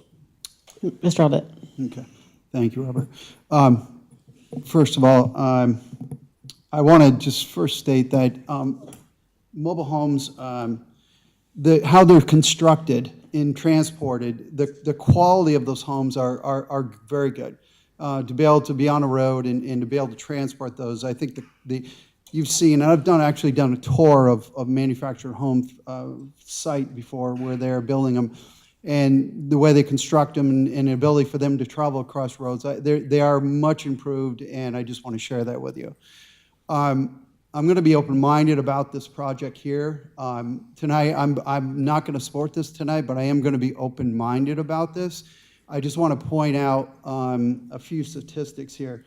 When we talk about impact on the schools, first of all, we're probably looking at, from a capital expenditure, about $22 million in capital costs when you look at half of a middle school or half of an elementary school, et cetera. When you start looking at the cost of bringing in 20 teachers, that's about $1.2 million. That, again, this is additional cost to the area. When you start also looking at a location, and it concerned me as we were going through the presentation, and the question I was going to ask is that these people will not own their lots. So when you look at the cost of the manufactured home on top of a lot rent, that can fluctuate with the amenities that were mentioned here. When you add that up, you're looking at a fairly high, most likely a fairly high rate. I can't say what it would be, but it is something that would concern me if we're looking at affordable housing. Those are my concerns. Tonight, I will not be supporting it, but I just want to express my concerns, and I appreciate your time. Thank you. Mr. Grovey. Yeah, I'm going to take the approach that I always do, in the fact that the council member that represents the district was the person that was elected to represent the people of that area and feel like they are the ones making the best decision. So I am 100% for this, but I will not vote against Councilman Winkler should he decide to go against it in the future. We do have serious problems with gentrification within our community. Whenever myself and my wife got married 19 years ago, we bought a $100,000 home. That's impossible now. I've got a kid that just graduated high school. Where is he going to work to make enough money to be able to move into, whether it's an apartment, whether it's a mobile home, or whether it's a house within York County? The stat that 1 in 5 live in modular homes right now in the state of South Carolina, I can't see that even being a thing in York County. Growing up, I was in trailer parks from time to time. It was never an issue. The biggest problem is now those same trailers that were there whenever I was a kid 30 years ago are the ones that are still there, which is the reason I brought up the point about being able to move a trailer. A lot of these modular home parks are dilapidated due to not being able to move them out and move something else in. That is something that I have a serious concern about. If you're just renting the lot and the people come in and they buy this modular home, let's say it takes them 7 or 8 years to build up to save to buy an acre to move that modular to, How are they going to be able to do that if our ordinance doesn't allow it? I do believe that these unique financial or unique stressful times, we've got to come up with unique solutions. I think this is a tremendous solution. It reminds me of the little, I call them retirement communities, but the little modular home communities as you're going to the beach. Those people are not complaining about how it's affecting their home values. They're nice, they're upkept. Being a business owner and having hourly workers, another problem is we can't find workers around here because people can't afford to live. That becomes an issue. So of course, cost of doing business goes up through that as well. I do also have a concern about the entrance. I notice with the volume of homes, you've got to have more than one entrance. You cannot have one entrance according to our current ordinances. So the plan that is before us, I'm not looking at it as far as approving the plan. I'm looking at it as approving or an improvement on the land that is currently there. So. We'll start down the end. Mr. Roddy. She wants to go last. She's taking it all in. First, I want to say I met with this applicant, just as Robert did, almost a year ago or somewhat, and I was blown away by the presentation of what he was looking to do in the area that I drive by and been driving by for the last 20 years, whether I'm coming to York or going out to Blacksburg to get on 85. And of course, over the years, that area has deteriorated. That entrance, that mobile home park has deteriorated. And I knew once I saw the presentation, I was able to pull out some things that I liked about it, and later hear some concerns of some of the neighbors that could be addressed. One thing that he didn't mention that jumped out for me was that he's not going to drag in 400 mobile homes or manufactured homes and become landlord and rent them. This is not something that he envisions of happening. There's not 400 trailers waiting to be pulled into York County as soon as we say yes. He's got to get the infrastructure there. He has to mitigate the sewage pond there. And to put these mobile homes on water and sewer is much improvement. I'm familiar with a mobile home park over off Avenue Church Road. There's about 130, 140 mobile homes there. I've driven up in there. It has the blacktop, but it doesn't have sidewalks. It doesn't have curb and gutter. It's basically the owner actually owned all the units, and he was renting them out, playing landlord and landowner. He kept it immaculate. He was a good landlord, but at the same time, those people were still in a rental situation that they would never be able to own, that they would never be able to call their own, or put any equity. It's just as good or bad as renting an apartment. When someone says that you'll never own that mobile home because you're having to pay a lot fee, well, the same can be said about owning a stick-built home. We never own that home fully because we pay property taxes every year. So some of the same comparisons can be made, good or bad, for or against any lifestyle. The thing that also jumped out was the affordability. I fought for tiny homes in the city of Rock Hill. We've talked about tiny homes up here with York County. We have yet to make a move on what we can truly say this is affordable. And to me, affordable means it's below the average rate of going for the cost of living. Apartments in Rock Hill, 2 bedrooms, $1,200, $1,300, $1,400. Fort Mill, I can't believe what the rate is in Fort Mill on a single-family home, stick-built in Fort Mill. If you find a home less than $400,000 in Fort Mill, I'll buy it today. It's not happening. So we sit up here, and I've been here for 12 years, and I've fought what I think is a good fight to address some concerns that affect the left community, the right community, the community down the middle. We have yet to even approve anything remotely close to what is deemed affordable. I have a 26-year-old daughter, no children, makes $13, $14 an hour. She has to stay with mom and dad. She has to stay with mom. She can't afford to go out and spend $1,200, $1,300 a month to get her own place. That's no fault of her own, but years ago, you could take $13, $14 an hour and be able to afford a decent place and pay your bills and live a little, maybe go to Carowinds with your family. So I really like several pieces of what he's offering. It's an immaculate plan, and I was telling my wife about what we was looking at tonight. I say this mobile home manufactured community is gonna look just like our community that I live in.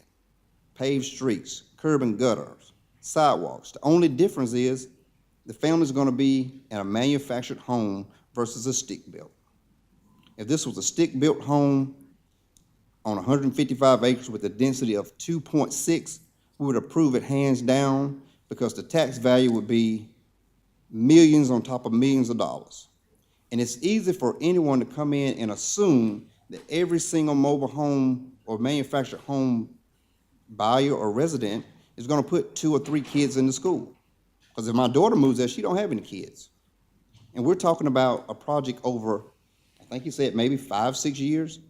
So when we hear impacts on the schools and we hear what it costs to build an elementary school, this is not gonna cause the city of York or the school district of York to go out and build an elementary school because he's bringing or wanting to do 400 units. Over time, those same students that may start out in school by the time this project is finished will be out of school. We can't use the one size fit all to say this is a problem, because there are things that's gonna happen good with this project coming through. There's gonna be some things that may not work out as well. This is an immaculate plan. You all seen the same thing that I saw months ago, and it hasn't changed. He hasn't backed down from the cost of going up to do some of the things that he wanted to do. But if this was 200 slots in this park, now we're talking about how much is it gonna cost to rent one slot. The cost comes down as the number of lots available goes up. That's common business practice. If we were building a 100-home neighborhood with only 100 lots, and I had to run water and sewer there, I would have to charge more for those lots versus if I was building that same neighborhood offering 200 homes, I could sell those lots a little cheaper. So that's the business model. And yeah, some people are concerned about the stereotype, what goes with a mobile home. Yeah, we know certain people with the image or the stereotype of who moves into a mobile home. But right now, we have teachers who can't afford a decent lifestyle in York County. A statistic that Fannie Mae, Freddie Mac, and everybody recommends is that you don't pay over 30% of your income when you're purchasing a home. We all know that. We have people renting right now who are paying 40% of their income to rent in York County. These are facts. This manufactured home park is not gonna solve that for everybody, but we have to start at least considering some alternatives to, I know every one of us up here, our home's over $400,000. I can about guarantee that. Should we not be concerned about those who can't afford that lifestyle, that living, have that income? It would be an injustice for us to just turn away and say, nope, we don't want that in York County. But what does it take for York County people to live in York County? Because I heard an example from the Rock Hill School District that if we don't do something soon, their cafeteria workers won't be able to live in York County. Their janitors won't be able to live in York County. Their support staff won't be able to live in York County. And do you think they're gonna drive from Chester, Lancaster? They can't live in Fort Mill. They may have to move to Blacksburg. Do you think they're gonna continue to drive to our school districts to continue to make a mediocre salary while having to live in Blacksburg or Chester or Lancaster? So we have to take in consideration the total community of what we want here. That Chick-fil-A worker that we all like to drive up with that friendly smile and get that Chick-fil-A just as fast as you can get it out the oven, those workers cannot afford to live here. The manager maybe, and every 16, 17-year-old probably may still be working there when they're 22, 23 years old. We have people graduating college who are still coming home and having to take jobs that are not paying half of what they paid into getting a college degree. These are the realities. These are what we have to take into account, not just a 2035 comp plan that may or may not come to fruition for one particular piece of property. It's a shot in the dark when you say, we see this area being XYZ by 2035. We've had more people come since we approved that comp plan for 2035 to say, hey, this area is not what you laid it out to be, but this is what the demand is pushing for it to be. And we've said yes to some of those, we've said no to some of those. To me, does this plan need some more work on it to satisfy some of the neighbors? Certainly. But right now, you can't deny that it's affordable. You can't deny that it's an upgrade. You can't deny that some of the things that would mitigate that's going on in that community, some things that these residents are having to deal with every single day will be eliminated. To me, that checks a lot of boxes. Are there some boxes that we need to X off and put a check in? That's why we have 3 readings. This applicant wants the opportunity to continue to check those boxes, remove those X's that so many have stood here and said was a concern. We do this so often. Sometimes I think people get numb to the fact that we make critical life decisions when it comes to what's going on here in this community. It can be as easy or as difficult, but at some point, what's on paper doesn't always work. What's in your heart, what you feel is right for an area, will probably have a better chance of working than what we can ever put on a piece of paper that's projecting what's going to happen in 2035. So I wish him luck. It's still an uphill battle. You know, I think this thing has a lot of good points. I do think you're going to have to continue to work the neighbors and ease some concerns, but I'm willing to give it my support tonight. I just good luck with it. I think it's something that if other areas have an opportunity to see what you're wanting to do, they probably come calling saying, bring that to our area, because we have some areas that need to be cleaned up. We have some people who can't afford the $300,000 homes that the going rate is demanding. So good luck. I'll support it tonight, and I hope we're able to work something out, whether it's on the numbers, but the density, people, 2.6 per acre. I can about guarantee you there hasn't been a developer in this chamber in years that can say their density is only 2.6 per acre. It's been a while. I support it. Mr. Hamilton. I'm going to keep it very brief because some other council members have been far more eloquent than I could possibly be this evening. But I will say, we do have a problem in this county, and that's, our average income is around $50,000, but the average home value is over $270,000. So that's a factor of 5X. The average person can't afford a home in York County. And it's not just, and we like to think, it's, a certain segment of society. It's the average. It's the average person in York County. And we're smart enough to know that prices are just a reflection of 2 things, supply and demand. We are blessed to have a whole lot of demand for people who want to live in York County. There's no shortage of that. But what there is obviously a shortage of, if our average home value is 5 times our average income, is that we have a shortage of supply. We have a supply issue. And that's especially true in a certain segment of the market where it's difficult to access an option to build equity. And equity in a home is, frankly, that's the American dream. Where do you go from there? Well, maybe looks like a lot of these folks, 38%, want to hold on to their home forever, and good for them. But some people may want to take that equity and use it to build a bigger home for their family or buy a bigger home for their family.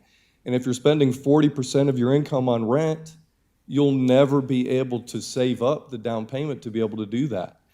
And, that's just a problem if we're telling the average person in York County that, I'm sorry, the American dream doesn't apply to you. You don't get to buy a home because you're going to pay 40% of your income in rent, and you'll never be able to save up enough money to buy a home. So I'm glad that there's some equity option out there for people in this county. And, I wish that we had more foresight and more acceptance and awareness of what the market actually is and where the market is moving and what we actually need in this market. You know, everybody wants to build the $1 million houses. I can tell you, especially in Fort Mill, I mean, I saw a house listed in Mason Bend for $1.3 billion in Mason's Bend. So, you know, that's not, I mean, it's a beautiful neighborhood, but that's not a 10,000 square foot house on the lake. You know, there's a difference there. So we know where the market's going. Everybody wants to see that construction, but what we actually need is a place for the average person in York County to live. And I think this is a step in the right direction. Ms. Love. I think one of the important things that we don't want to do is be reactive on something in favor of affordable housing. We all know that there is an issue with affordable housing, but yet in our comp plan, we never spelled out anything that says, hey, this is where we're going to put affordable housing. So now we wait for it to come to us, and that's reactive. Instead of planning for where should we put 400 mobile homes, we don't know where to put them. So we wait for somebody to come here for a rezoning, and then we go, well, let's argue affordable housing for a little bit. Let's all argue about this. Let's listen to the neighbors that are for it and the neighbors that are against it and figure out, should we have made that a place for affordable housing, such as mobile homes, 400 of them. I'm in agreement with Robert Winkler tonight, and that is that there are some concerns. You know, it all sounds great, and when somebody drives through your neighborhood and you live in something that looks like this, I guarantee that had I stopped and talked to people when I drove through this last week, the one thing that they probably would have had in common was hope.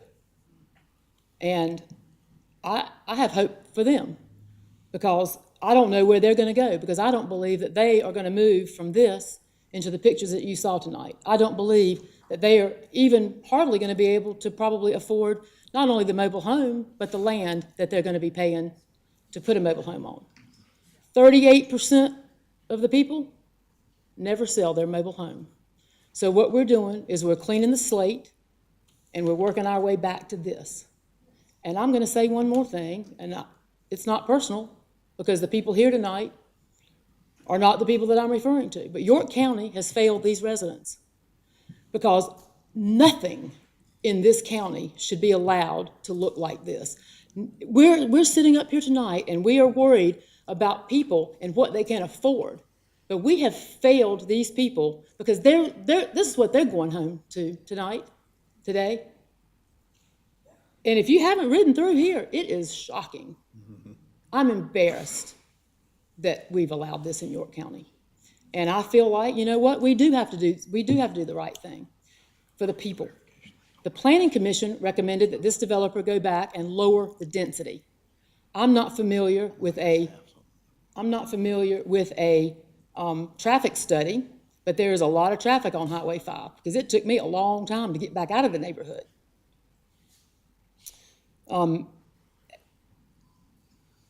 You know, I think we also have to determine, are we going to have homeowners or are we going to have tenants here? You know, a homeowner is somebody that can afford to go out and buy a mobile home, and a tenant is somebody who moves into one and pays rent. And that's two very different things, because what we're talking about tonight is hopefully we're going to have homeowners. And I'm not sure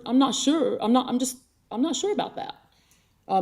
The people who spoke against this tonight covered a lot of the things that I had made notes on and jotted down.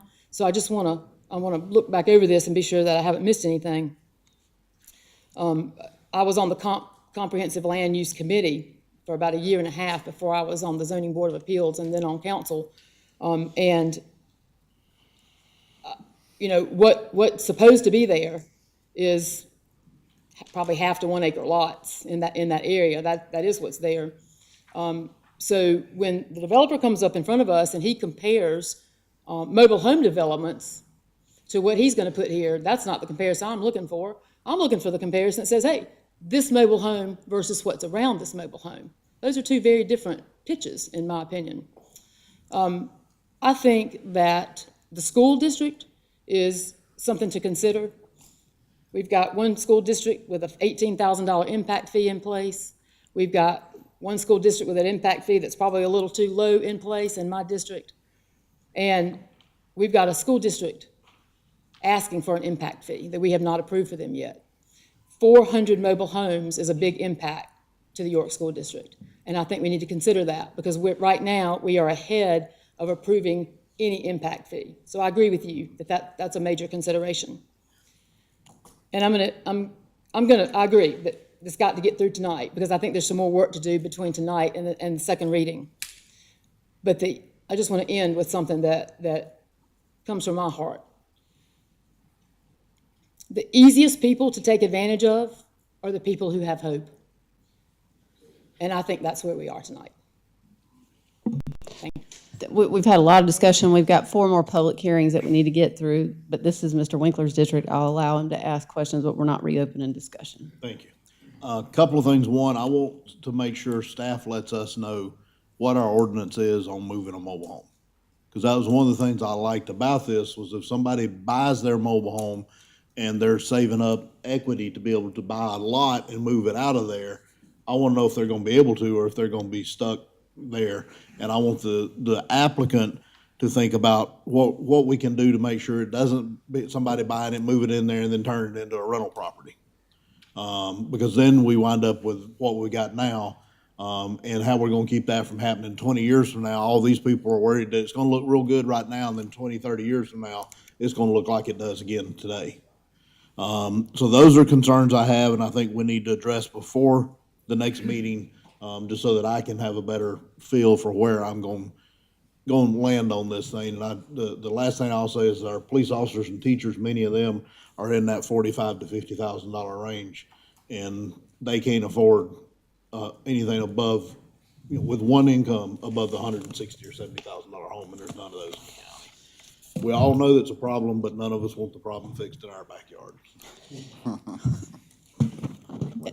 It's clear that the majority has already decided that we're going to move forward with first reading, and I would do that too. Mr. Winkler represents his district. He is the one that answers to the people who live here, and so typically we defer to him, especially on first reading, to allow the discussion to happen. But I'll tell you, I have a problem with a lot of this. And my very first home that I lived in with my oldest daughter, who was a teacher and who has found a home in Sumter, was a single-wide mobile home in Lancaster. I have no problem with them. The problem I have is that this seems like a cash cow for the developer, and I'm not really sure it's affordable housing and a step up for the people that serve there. The questions that I want answered before second reading are this.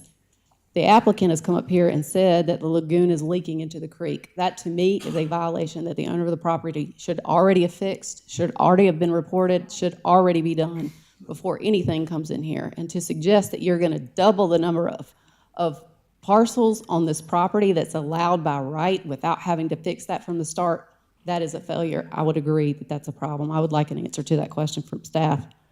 I do think that I would like to know a little bit more about the rent, how that works in this concept, because we have a comprehensive plan that says only a certain number of homes should be there to begin with, and you're talking about 2.5 times the density of what the people in the community voted on in that area. That is a departure from what was already voted on. And I would like to know, what are the terms of leasing the property? How much is it going to cost? That is critical to this whole idea of, yeah, it sounds nice. It sounds like we think this is going to be more affordable. But the gentleman who got up and spoke, the mobile home I owned, the longer I owned it, the less it was worth. It comes with land ownership. Will these folks have an opportunity to own the land at any point? All those in favor of the motion for first reading, say aye. Aye. Any opposed? Opposed. Motion passes 6-1.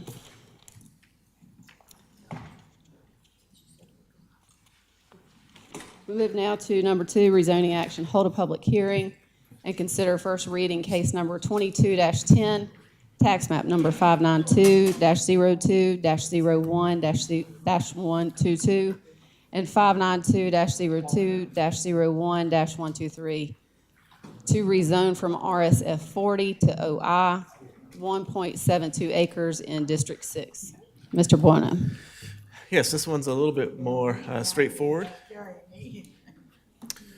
So this property is at the intersection of Celanese and Twin Lakes. So the proposal is to go from RSF 40 to OI. There is an existing home on the property. It's my understanding it's been vacant for a number of years at this point, and the property owner at this time is looking to convert it into an office building. So that's the nexus of the rezoning request. Karen, if you can, yeah, thank you. So staff is recommending approval of this item, as is the Planning Commission, by an 8-0 vote. And normally, the neighborhood residential future land use category, that brown color that I mentioned previously that's on the right, that is really looking for the moderate density, single-family residential neighborhoods. But the future land use here does allow for commercial at intersections of major roads, and that's exactly what we have here, with the intent being of those commercial or office uses serving those residential neighborhoods. So that is the reason for the recommendation of approval. Any questions from council? Thank you, Jonathan. Is there anyone here who wishes to speak in favor of this rezoning? Is there anyone who wishes to speak against?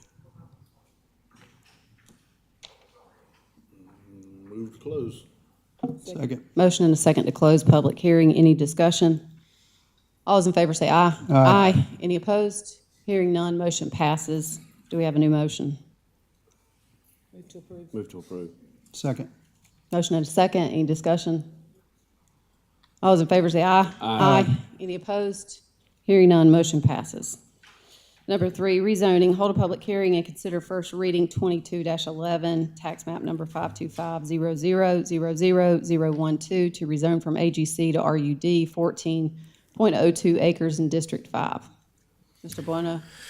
Yes, the proposals, as you said, from AGC to RUD, it's about 14 acres. There is existing manufactured homes on the site at any given time, either 5 or 6.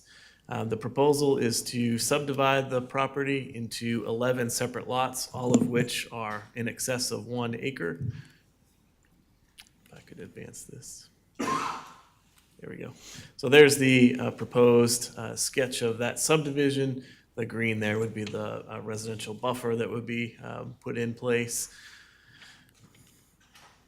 And just to give you another aerial look of what that proposed site would look like in context with the existing area. So you can see on the opposite side of Saluda Road and also further north on Autumnwood, there's very similar style of development there. The reason I mention that is the future land use category here is agricultural, so the first preference for that future land use category is, of course, to stay agriculture. But in this case, we do have existing residential lots on large lots opposite side of the road, and then again further to the north. And given the size of the lots, it complements the agricultural uses that are in the immediate vicinity. So this I wouldn't say substantially, but is satisfactory in terms of the comp plan. Thank you, Mr. Bueno. This is obviously my district. I've had some folks reach out to me and question, and they've heard rumors that it's going to be ultimately used as a junkyard. Can you please comment on that? I can. So the uses that are allowed in RUD, they're very limited. They have to either be farming related, such as keeping and raising of animals, farming itself, cultivating crops, or residential in nature. And really the only other use that doesn't fit into those two general categories would be a school. So it cannot be a junkyard? It absolutely cannot be a junkyard. If you would, please make sure to identify if there are any other commercials other than what you talked about, a list of what would be allowed in RUD, so I could circulate that to the folks that reached out. I'd appreciate it. Mm-hmm. Any other questions of staff from council? Okay, thank you, Mr. Bueno. Is there anyone here who wishes to speak in favor of this request?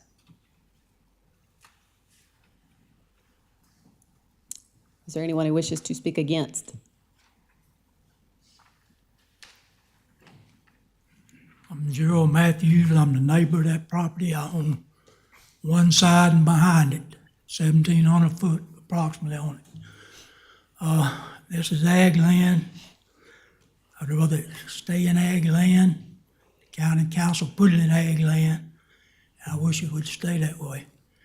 It's we've been there for 40 years, and we don't want to see it develop. Especially they got 5 trailers over there now. So we got a bunch of, we're living in a trailer park now. that we didn't want to be part of, but we are because of York County Council, the way they've been zoning it. And I appreciate your time, and I have a good evening. Thank you, Mr. Matthews. Anyone else wish to speak against? Move to close. Second. Motion and a second to close public hearing. Any discussion? All those in favor say aye. Aye. Any opposed? Hearing none, public hearing is closed. Do we have a new motion? Move to approve. Second. Motion and a second to approve first reading. Any discussion?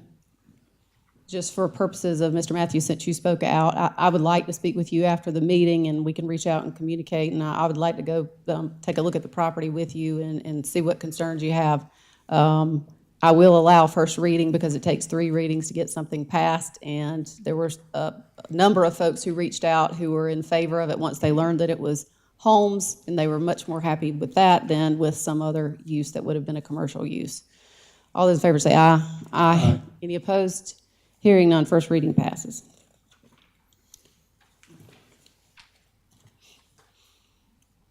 Glasses on for this one. Council to hold a public hearing and provide second reading of an ordinance to amend Chapter 154 Land Development Code, eliminating the open space requirement in the RUD and RUD1 zoning districts, extending the applicability of tree-safe sample surveys, limiting parcels created by recombination to a single zoning district, eliminating a development threshold for liability agreements, and clarifying provisions related to utility connections in open space lots. To amend Chapter 155 zoning code, reducing certain design standards for manufactured homes in the RSF 30 district, allowing beekeeping as an accessory use to a single-family detached dwelling, reducing the applicability of accessory structure standards in the Lake Wiley overlay, modifying the screening standards for vehicle storage and outdoor storage uses, clarifying measurement of setbacks, and modifying the definition of data center to provide for a public hearing and to provide for other matters relating thereto. Is there anyone here who wishes to speak in favor? Is there anyone here who wishes to speak against? Move to close. Second. Motion and a second to close public hearing. Any discussion? All those in favor say aye. Aye. Any opposed? Hearing none, public hearing is closed. Do we have a new motion? Move to approve. Second. Motion and a second. Any discussion? Yes, I move to, that the second reading be amended, approved and amended with the following amendment. That table 155.057-1, which is minimum widths of lots on arterial and collector roads, be revised to distinguish between arterial roads and major collector roads, such that the minimum lot is 150 on all major collector roads, and the minimum lot width for arterial roads is 350 for lots in AGC, AGC1, RUD, RUD1, RSF 40, 30, RMX 20, RMX 10, RMX 6, and 150 for lots zoned RC, NC, OI, GC, OA, RI, LI, and ID. If I can get a second, I'll explain why. Can you repeat that? One more time. Second. We do have a second. This is an amendment. The reason is, those of you that have been on council for a little while, about 2 years ago, we had a whole big discussion about road frontage on roads, and some of the more rural roads in the western side of the county and some of Allison and Christie's areas were left at 150. That was the wish of council, 150 feet of frontage to be able to put the roads in, but on the more major type roads, it was 350. And this is something that was discovered in Recode, and I just recently found out about it, and Jonathan worked with me on this amendment. But when the consultant was doing the Recode, a couple of the tables got combined, and staff didn't catch it. I didn't catch it when we looked at it. That 700 pages or whatever that thing was, but it got combined to where our original intention for having those more minor roads with 150 feet of frontage, they got lumped into the larger roads and got a different frontage than what we'd intended originally. So this just puts us back to where it was before the Recode happened. Any other discussion on the amendment? I was just gonna say, I got a call from one of your constituents who I used to work with over here in Western York County, and he ran into this issue, and I think staff may have been working with the gentleman, because he remembers it of us saying about the 150, and all of a sudden now he's ready to do something with his property, and all of a sudden he looks and it's 350. And so I think this will kind of help clear up what our intentions were. But one thing and I've said this for a while since being on council, we don't always need to turn everything over to a consultant, because when we turn it over to a consultant, we don't know what they put in there. And we don't always get abreast to exactly every single detail of what the changes were. And I think that's why it's so important that what we're doing on the Planning and Zoning Committee, of going back through this recode, because we tasted the cake batter, but we didn't taste the individual ingredients that it went into, because if you just put the flour on your tongue or the raw egg on your tongue, you wouldn't like it. But the end product was pretty good, but now we're starting to go back and pull pieces out that really didn't fit what our intentions were, or had an adverse effect right away than what we hoped for on council. So we're doing that on the Planning and Zoning Committee, and we've already heard several issues that we're trying to correct. We don't always get it right. So we're glad we have the opportunity in the process to go back through this and address these. David, Jonathan, you both agree that this is essentially what amounts to a clerical error to get us back to what council had decided previously. Is that correct? That is Okay. correct. All in favor of the amendment, say aye. Aye. Any opposed? Hearing none, the amendment passes. Any other discussion on the main motion? All those in favor say aye. Aye. Any opposed? Hearing none, motion passes. Council to hold a public hearing and consider third reading of an ordinance to amend the Code of County of York, South Carolina, Chapter 51.05, Water and Sewer Rates and Charges, Terms and Conditions of Service, Section B2 and B10, in order to amend the water rate schedule and sewer rate schedule and to provide for other matters related thereto. Is there anyone here who wishes to speak in favor? Is there anyone who wishes to speak against? Vote close. Second. Motion and a second to close public hearing. Any discussion? All those in favor say aye. Aye. Any opposed? Hearing none, public hearing is closed. Do we have a new motion? Move to approve. Second. Motion and a second. Any discussion? Mr. Winkler? I'd just like a little clarification for the viewing audience out there as to why we are having to adjust these rates. This rate increase, we're directly passing along only the increase in the rates that we're having to pay Rock Hill. Thank you. And in terms of that clarification, the increase in the water rates have gone up 80% in 7 years? Yes, ma'am, approximately 80%. And the only thing that the county is doing at this point is passing along that cost. We're not adding anything. Is that correct? Yes, ma'am. All those in favor of the motion say aye. Aye. Any opposed? Hearing none, motion passes. We move now to old business, rezoning action, consider third reading, case number 22-08, tax map number 65500000011, 65500000057, 65500000083 to rezone from AGC and RMX 10 to RMX 6, 10.82 acres in District 7. Move to approve. Second. Motion and a second. Any discussion? I'll be brief. We've discussed this at length in our last meeting, and it's been a long night for everyone. But, I couldn't resist pointing out or being struck by the irony that a lot of the opposition to this is apparently coming from a new neighborhood completed in the last 5 years that's an order of magnitude of 5 times greater than this proposal on a road that prior to that neighborhood was relatively rural and free of any development. And the folks in those 180 homes are now concerned with traffic. They don't want anyone else to be able to use the road that they moved to.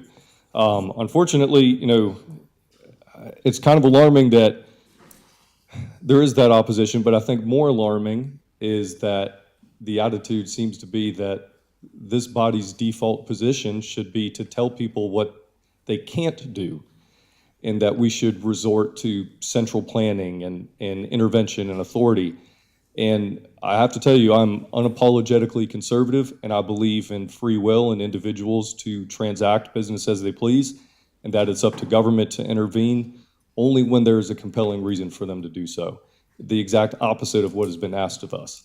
And I can't just kind of let that go by without pointing out that this is a conservative district in a conservative county in a conservative state. And by definition, that means that we do believe in free will and individuals to conduct business as they see fit.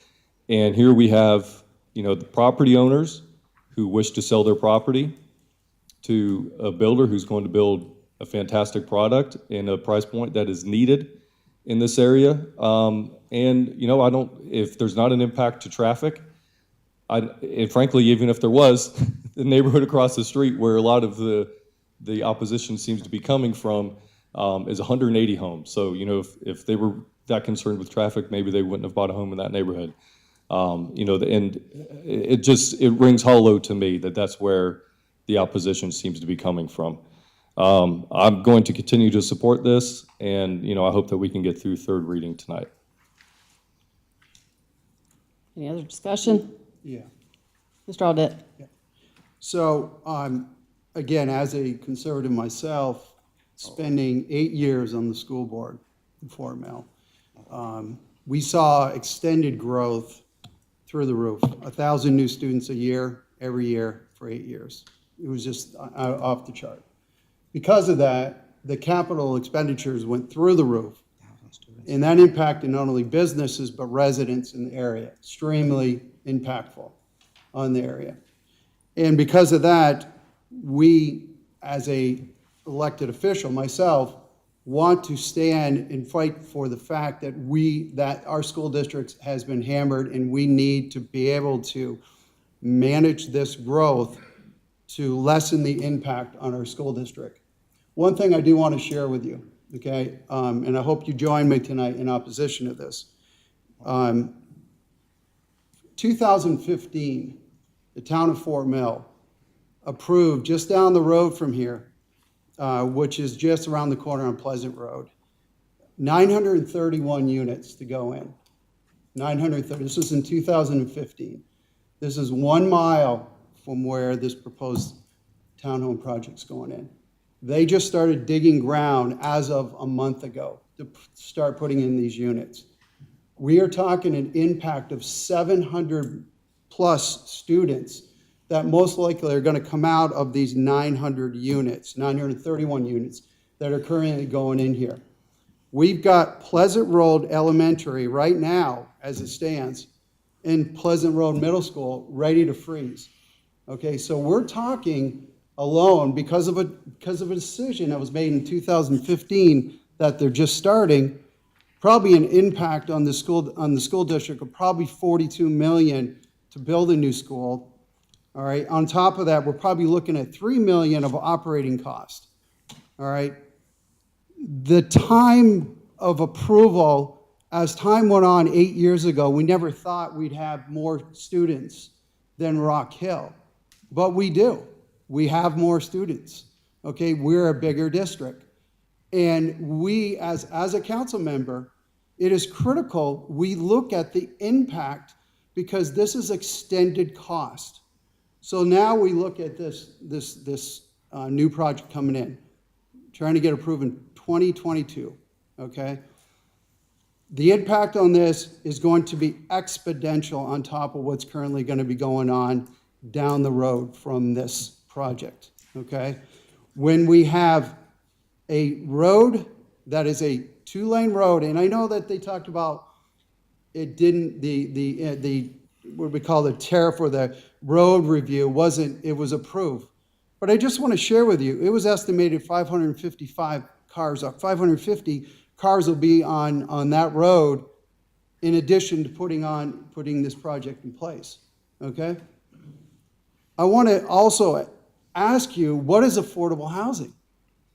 Okay, these units are 465,000 on a rough estimate, 460.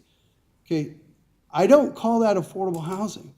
Okay, we've got a neighborhood across the road. Yes, they did come in years ago, but they got approved while things were not as impactful.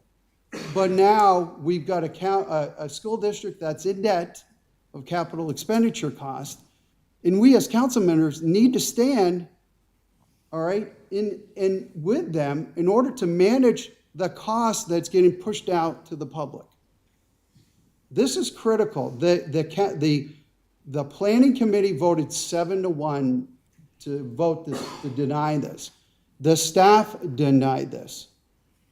Okay, I'm asking you to join me tonight to deny this approval. Thank you, guys. I'll go ahead. Yeah, so you hit me with something I was not anticipating at all. 900 new homes, was not aware of that. But 900 versus 48 is a significant difference. Mr. Madden, can you tell me what the cost to serve is? It's approximately $330,000 per home. Okay, so these units are $135,000 more than the cost to serve. The impact fees from that 900 homes that you said comes out to what, 15.3 million, which the purpose of that is to help out the schools. The residents directly around the property seem to want this. The council member that is over that district, that was elected to represent that district, wants this, so I will be in support of it. Any other discussion? Mr. Roddy? I never once heard the developer of this property come before us and say, hey, guys, I have an affordable housing project I'd like to bring to Fort Mill. If that would have ever been said, we would have laughed them out of this chamber, because there's no quote-unquote affordable housing options, even in Rock Hill, even in York. We just got finished discussing what was affordable housing, and to know what these units will be selling for, that has never been the push or the plight for this particular subdivision. And I didn't know that in 2015, those homes were approved. Does it make a difference? I don't think so, because those same numbers that was approved in 2015, the same group came in front of us to push for an impact fees because it was already slated to be built. So these numbers have already been before us to help sell this body to support an almost $20,000 impact fee. And to hear it come up now to say, well, this is gonna add to, we have to consider this. It's already been considered. And just as Brandon pointed out, every last one of those homes are gonna get hit with, I think the impact fee is $18,500, $19,000. That's gonna generate over, what did you say, $15 million? So to hear that, hey, our schools are gonna suffer, we're gonna be in a $20-something million deficit right away. It's still gonna take a long time, not a long time, but it's gonna take time for this development to build out. And I said it when we were talking about the manufactured home project. It doesn't guarantee that everybody's bringing 2.2, 2.3, whatever number of kids. We cut them in half by now. There are gonna be some husband and wife that don't have any kids. There are gonna be possibly some grandparents who don't wanna take care of a lawn, which a townhome is gonna provide these services, or don't wanna have to take care of exterior maintenance that grandma, grandpa, or someone who doesn't want to take care of a yard or don't have kids are gonna move here. So when we automatically throw out these numbers, statistically, it's used for X number of cars per house, X number of children per house. It doesn't always map out to be that way. Now, will someone have 3 kids? Possibly.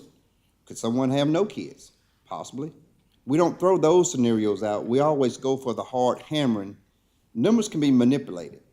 We all know it. We all see it. We all have done it. And so some of the things that we have to combat when we are saying this is why we support it, or this is why we don't support it, we all know that numbers can be manipulated. But 48 townhomes, if we're that close right now to the Fort Mill School District collapsing, it's already collapsed. My wife runs a grocery store, and she says when customers bring something back to her store, they've been told to give them that dollar figure back plus another percentage. Because if it's gonna break that company for you bringing back that loaf of bread or that gallon of milk that was spoiled, if it's gonna bankrupt the company to do that, that company's already in trouble. And so I don't think the Fort Mill School District's in trouble when they're collecting almost 20 grand per house to help go fund the schools. We can't discount that because that was a huge issue. And I think we've taken steps to put Fort Mill School District in a position to still be successful and combat the growth. I think we've done that. It was a huge step. And now we're seeing Clover come, ask for an impact fee, which was successful. Now we're seeing York come. So we're taking steps to assist our partners with these respective school districts to combat some of the issues that the public brings, that this council brings, that the staff raises. So if we weren't doing those efforts, we may have an issue. And I even mentioned to Joe earlier, but everybody comes up and talks about the impacts on schools. Well, maybe we should just tell all the applicants, apply for rezoning and apply for these projects through the school district. Because everything seems to come back to say, the school doesn't want it, the school can't handle it. And if we're gonna base everything off what the school district or school boards are saying, let's send those rezonings to them because let this be their nightmare. Because we're shouldering the brunt of it, but yet and still, the school can say, we don't want any more students, or we can't handle it, or we need to go up on our operating millage. If this is gonna be all based on what the school district can or will accept, then I just assume that we do something and give all the rezonings to them because we're charged with these rezonings. Yeah, we take in consideration what the schools are facing, and we try to take steps to help them mitigate some of those issues. And I think we've done that on council. We've done it with the impact fees. And I just don't think another 48 units in Fort Mill is going to crash the school district. It's not going to overburden the roads. It's not going to be an inconvenience to the church or the other neighbors that surround in that area. So I'll be supporting it again tonight. Any other discussion? I need to ask Jonathan a question. What is the impact fee in Fort Mill for multifamily? Do you know? For multifamily in our zoning code, it refers exclusively to apartments and condos, but for the purposes of the impact fee, which is in a separate chapter, it has its own definition. So townhomes do have to pay the multifamily rate. That should be about $12,000. 576,000 is the right number that the school would collect on that impact fee. The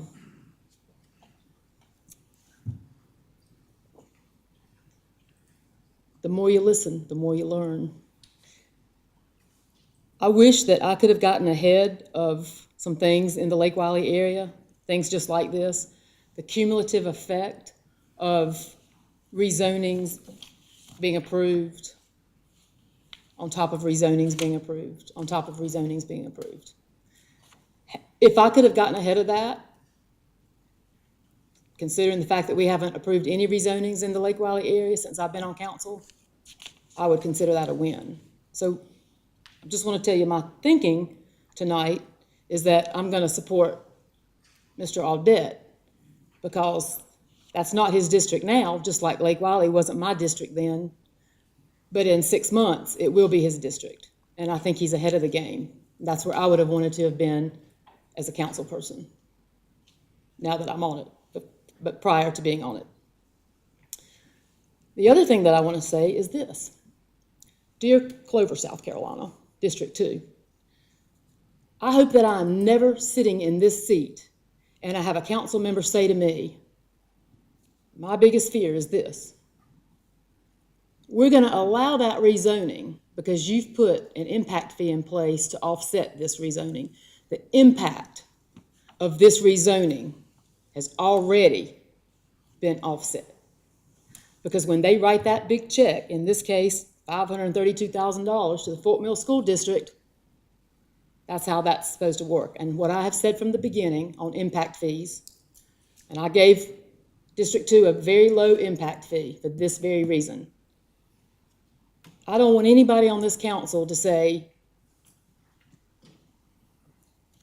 we're going to allow the impact because we've put a plan in place to allow for the impact on schools.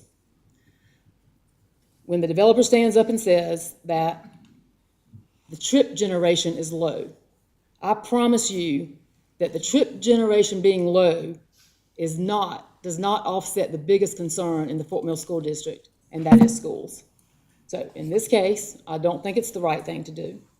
I think that had it been done a long time ago and there hadn't been a whole bunch of stuff added on top of it, it might have been the right thing to do. But tonight, for considering what's already happened in that area, even though they have the $18,000 impact fee, I don't think it's the right thing to do to approve this. Any other discussion? All those in favor of the motion say aye. Aye. Any opposed? No. Motion passes 5-2.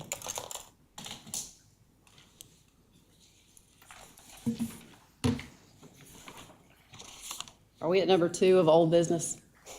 Council to amend and consider third reading of an ordinance to establish operating and capital budgets for the operation of the county government of York County for the fiscal year commencing July 1st, 2022, to provide for the levy of taxes for York County for the fiscal year commencing July 1st, 2022, to provide for the expenditure of tax revenues and other county funds, and provide for other fiscal matters relating to county government. Move to approve. Second. Motion and a second. Any discussion? Mr. Winkler? Just like clarification that this third reading does include the few minor amendments that were made on second reading, so. It does, and there are a couple of motions that we talked about as well that need to be read out to clear it up. And in your packet, just like we do before every third reading, there's a reappropriation. Y'all should all have a copy of those changes as well included in your packet. Okay. So I need to make a different motion. So I'm going to make a motion to approve with 2 changes. One is. So the motion, the appropriate motion, since we had a first and a second, is to do an amendment, if you want to do your amendment separate. And then we can vote on the amendments and then the main motion. Okay, so I'd like to make a motion to amend on section 28. Would like to change that to read, rather than reading municipalities, to read entities throughout that section. Kevin can address that if you have questions on that. And the second one is in section 30, the motion to direct the auditor to adjust the millage identified in section 30 down to offset any potential extra funds from the recreation tax. And I'll tell you what that is. That is specifically so that any reduction in millage, if based on what that rec coalition comes back with, any reduction would, any increase for the Lake Riley area would actually reduce the millage for Field Day Park. Is there a second to the amendment? Second. Any discussion on the amendment? All those in favor say aye. Aye. Any opposed? Hearing none, amendment passes. Any other amendments? All those in favor of the main motion say aye. Aye. Any opposed? Hearing none, motion passes. Budget is approved. Thank you, County Management, Finance Department, for getting us to this point. We move now to new business. Council to entertain a motion to reconsider the deferral of the recreation tax amendment from August 15th until June 20th, 2022. Yeah, I'd like to go ahead and make a motion in order to move it to July 18th, as it stands. So the motion is to defer the item to July 16th? 16th. Is it 16th or 18th? I thought we were moving it up. This says June 20th. The meeting in July, when there was discussions had with Mr. Audette, with Mr. Kendry, it was discussed to move it to wherever it needed to be. Mm-hmm. Okay, the auditor needs it by September 1st, so you can move the second reading, if y'all remember, you have second, third reading to the July meeting, and that's gonna be whatever that is, the third Monday in July, the July 18th to that right. meeting, and then the August meeting. That's what's needed to be done. So it could be done on the 20th, but Talcum started earlier. He'd rather push that back to July. So the motion on the floor, if appropriate, is to move deferral to July 18th. Is that your motion? Correct. Do we have a second?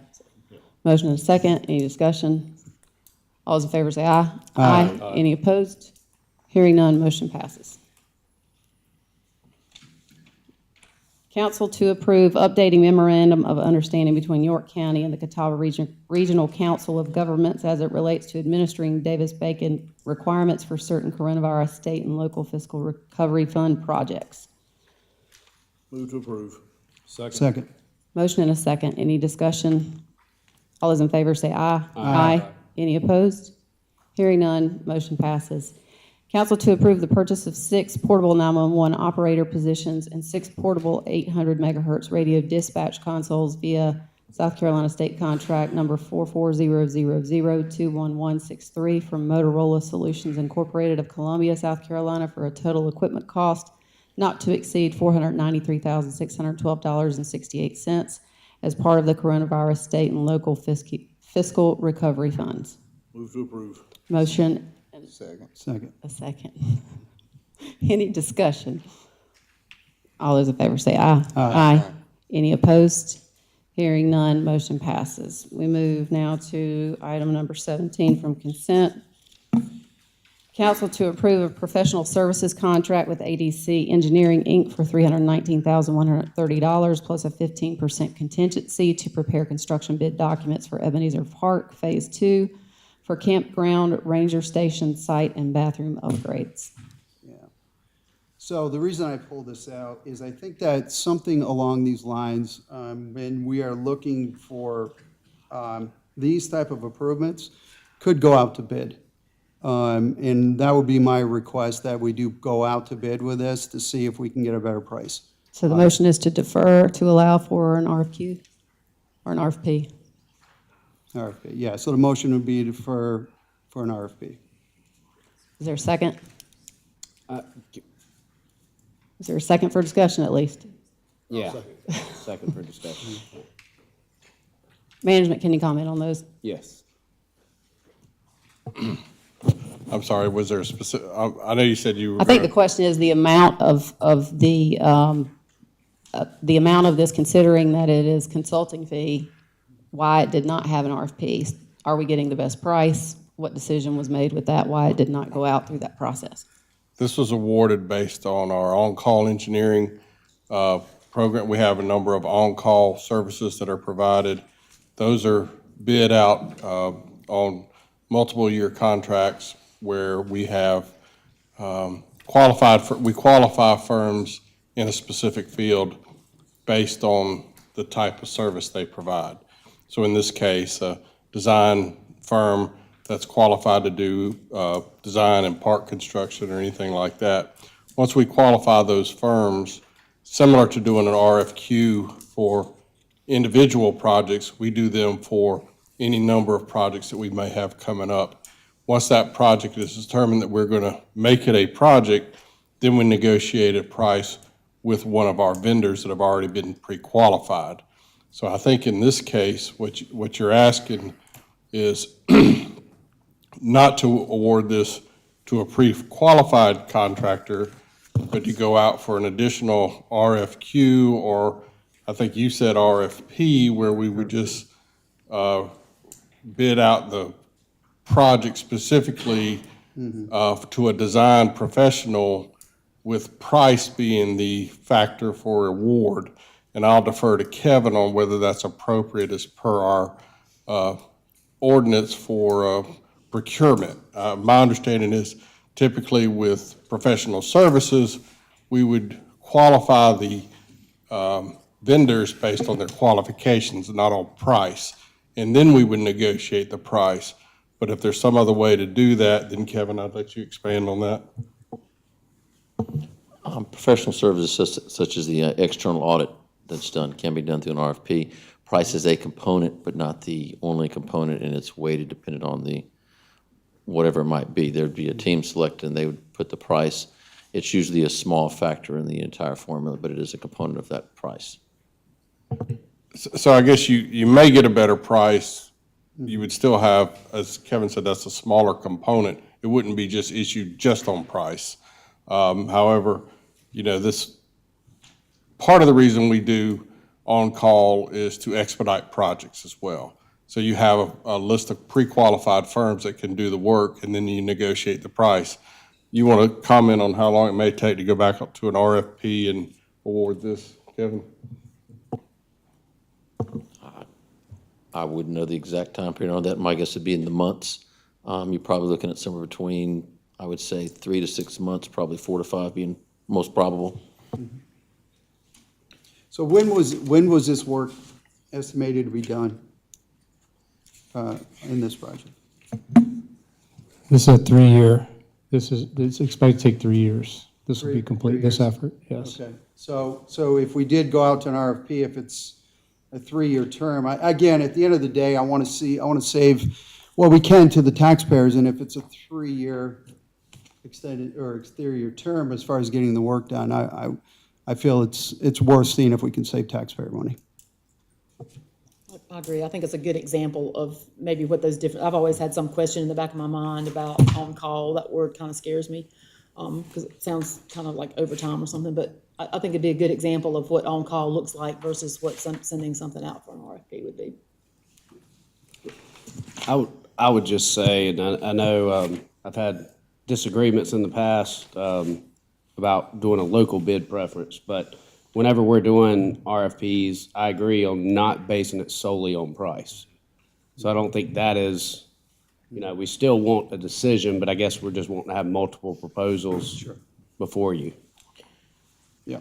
And for clarification for me, I know there was questions asked. The reason we're using or recommended to use the on-call is because we don't have the expertise on staff to do this type of planning or engineering, correct? That is correct. We don't have design teams, architectural, or we do have engineers on staff, but they're typically more from a regulatory standpoint, inspections, and not really design. We probably have some good qualified people, but we're not set up to do design. And we did RFQs for all of these on-calls as part of this to determine that they were qualified to be able to bid or do these projects, correct? So we already had multiple people bid, and we've selected these people as the on-calls from the previous RFQs way back. We would have selected this among a few other firms that are qualified to do design work for us. But my understanding is this would go back out brand new to be an RFP, request for proposals that would include pricing, but would be open up to anybody that would like to bid. Is that correct? It could be restricted to the qualified bidders to the RFQ process that were already selected, or it could be open to anybody that met the qualifications. Is there any information that you have that waiting this long would actually result in, I mean, we have a lot of issues that we're juggling here along with the supply chain and all of that. I mean, obviously the council is interested and wants to make sure that we're getting a good price for the work that we're doing and also that it be consistent. Is there any reason that management's the one who put this in consent and recommended that we move this forward? Is there any reason that we ought to do that? Do you have any information that would suggest that we would save any funds by doing so?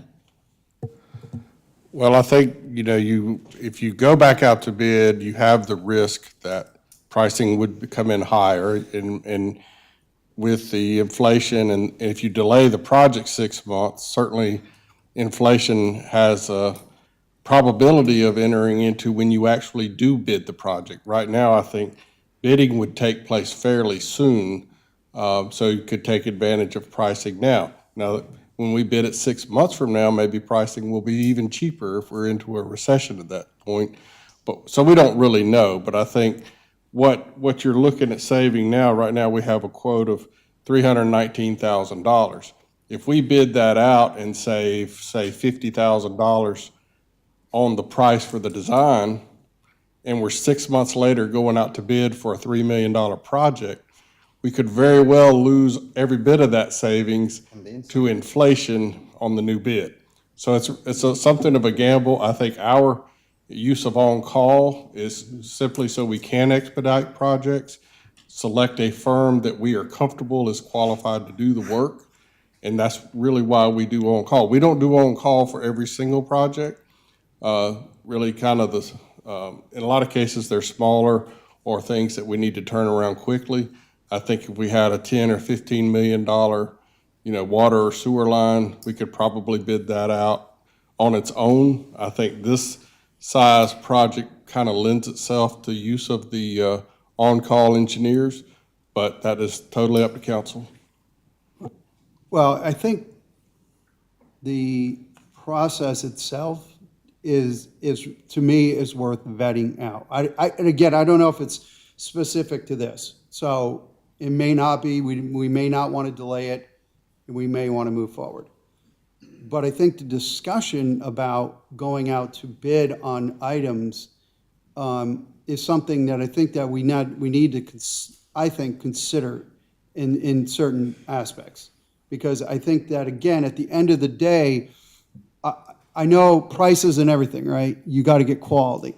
But sometimes I feel like you've got other builders, et cetera, out there that probably could meet our needs at a cheaper price, and we may be, in essence, boxing them out through this process. And that's the last thing I want to do.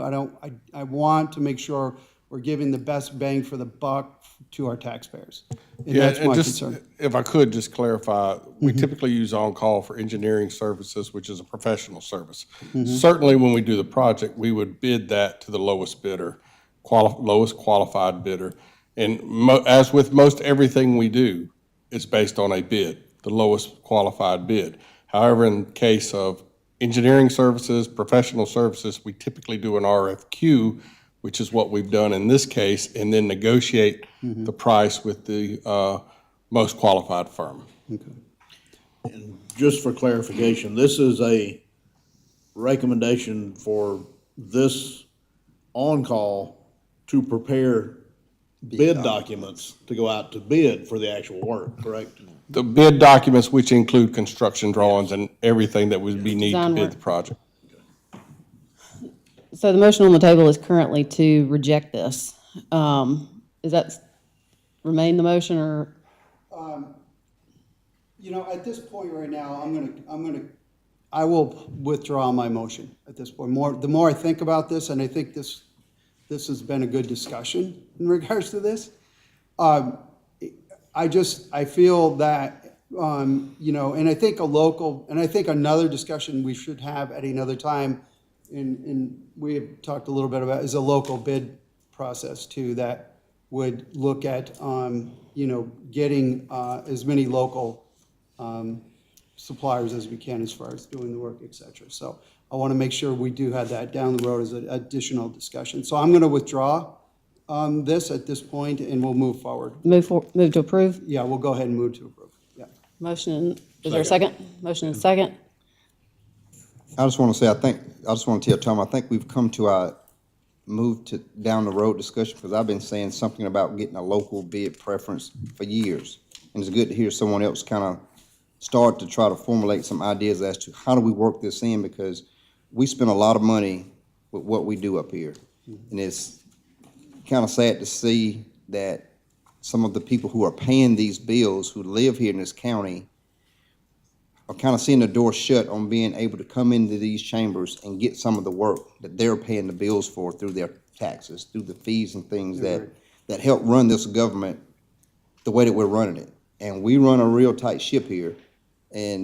But just knowing that some people here locally who with a little bit of tweaking to our procurement rules could probably get back into the fold of coming back to the well that they're already supplying with their tax dollars. And I think I've been screaming that for years, and I'm glad to hear someone else and a couple more people who are starting to think about what these type contracts, whether it's an engineering contract, whether it's a construction contract, or doing sidewalks in the community through Penis for Progress, or whatever we have going on, we've kind of shut the door. And I've heard from people saying that they will never bid on anything with York County because they don't have an opportunity. And I think we do need to start considering as much money as we can keep inside of these York County borders. We need to start looking at that, because even though people are still in business, they're not doing as good or as well as they were years ago, when other people are able to come in their backyard and take big contracts and big opportunities away from what we have right here in our own. So I look forward to having those discussions. Mr. Winkler? Brings up one quick question. Instead of us sitting up here and talking about a local bid preference, that we'd like to have one, we'd like to have one, we'd like to have one, how do we get that into a committee? What committee do we get it to? How do we do it to get something done on it? Probably need to do that at non-agenda comments and then refer it to a committee. Let's do it. And we can do Yeah, that I got it. later on in the agenda. The motion on the table is to approve the recommendation from management to move forward with the on-call. All those in favor say aye. Aye. Any opposed? Hearing none, motion passes. I would say that I agree with Mr. Audette. I think it's important. I would ask F&O to take a look at what's the threshold to use that on-call, because I do think that we as council members need to be vigilant with our taxpayers and making sure that the policy that staff has done, that we understand it and that we have approved that and can make sure that we're getting the best approach. Again, that's a policy decision through F&O. We move now to committee and other reports. Planning and Zoning Committee, Chairwoman Allison Love. The Planning and Zoning Committee met on Tuesday, May the 17th. Councilman Guffey and Roddy were present along with myself.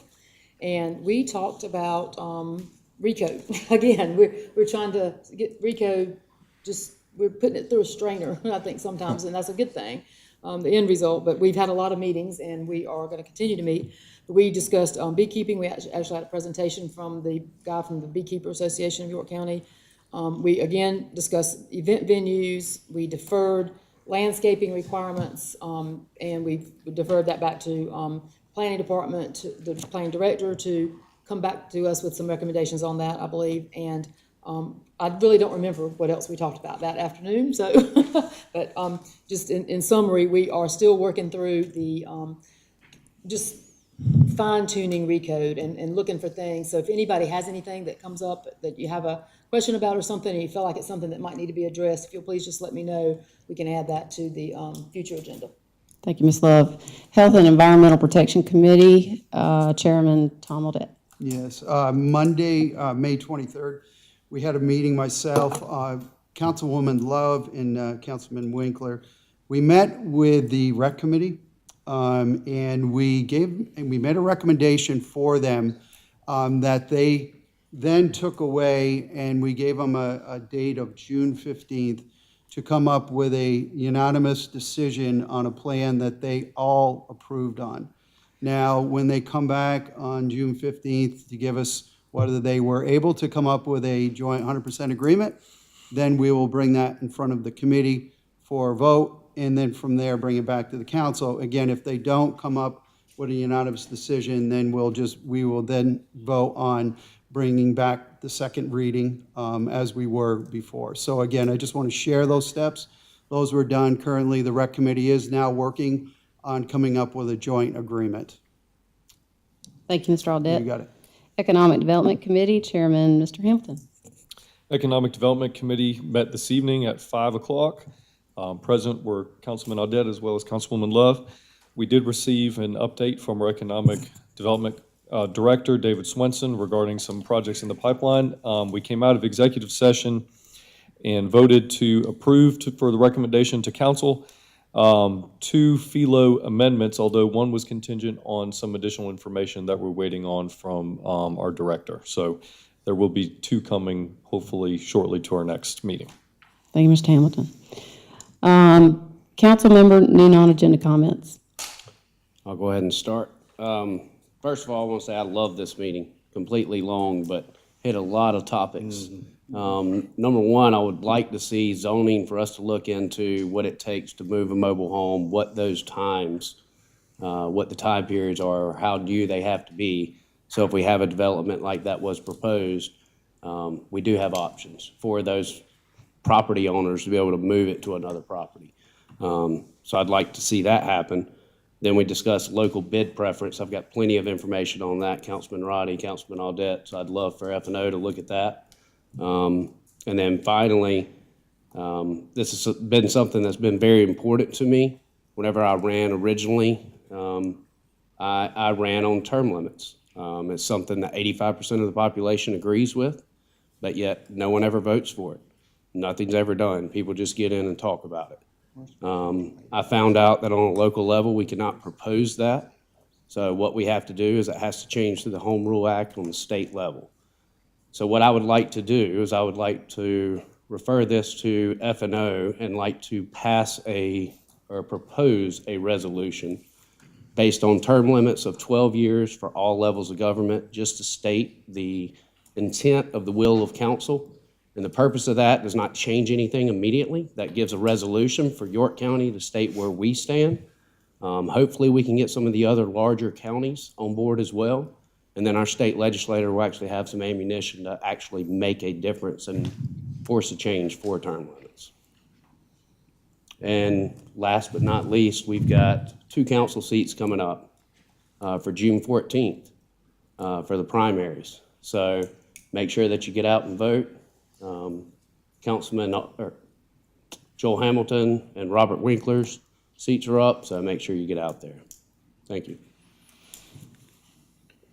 Given the information that I've already heard, I don't know if every council member wants to speak, but the mobile home issue, certainly I don't think council has any objection to taking a look into that and that being referred to the Planning and Zoning Committee. When it comes to the bid preference, I would assume is the appropriate committee for that is either F&O or it's going to be Public Works. F&O.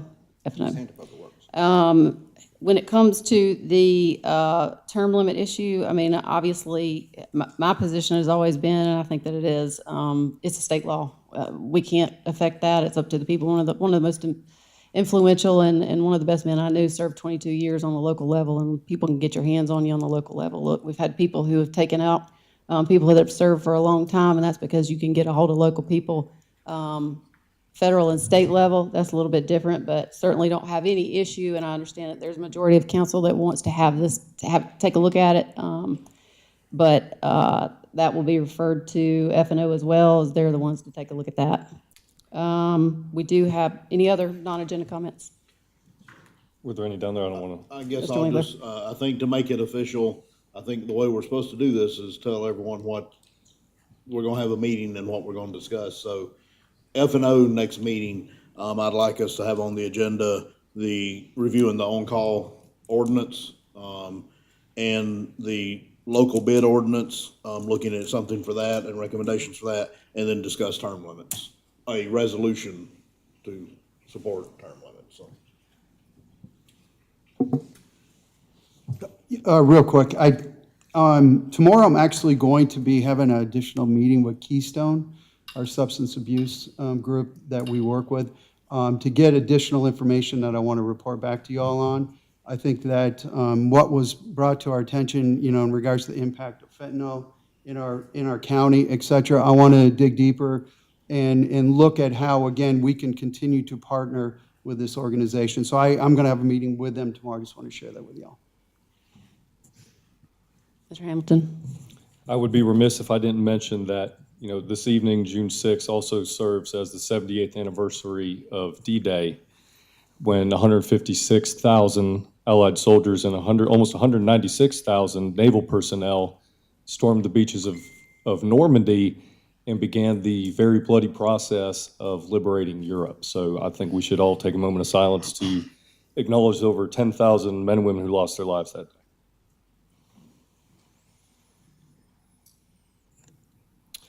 And I would also like to, officially support the local bid preference, as well as Brandon's resolution for term limits, but also something that Councilwoman Love mentioned earlier, which is that we take a look at, and from a planning and zoning perspective, what we can do to look at affordable housing solutions and where might be a good place. And I would like to take you up on that, to maybe refer that to zoning and planning if there's support from the rest of this body to take a look at what we could possibly do to say, okay, well, this is an area that we would support it or not support it or encourage that type of development.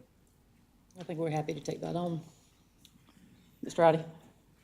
I want to first say, we saw the gentleman, Lieutenant Ayers, come up and present us with some information about the Worthy Boys and Girls Camp that the Rock Hill Police Department puts on. And like you mentioned, I was a participant of that camp, and it definitely gives the opportunity to some young men. When I was coming through, it was just boys only, but now they've incorporated having young ladies come through the camp as well.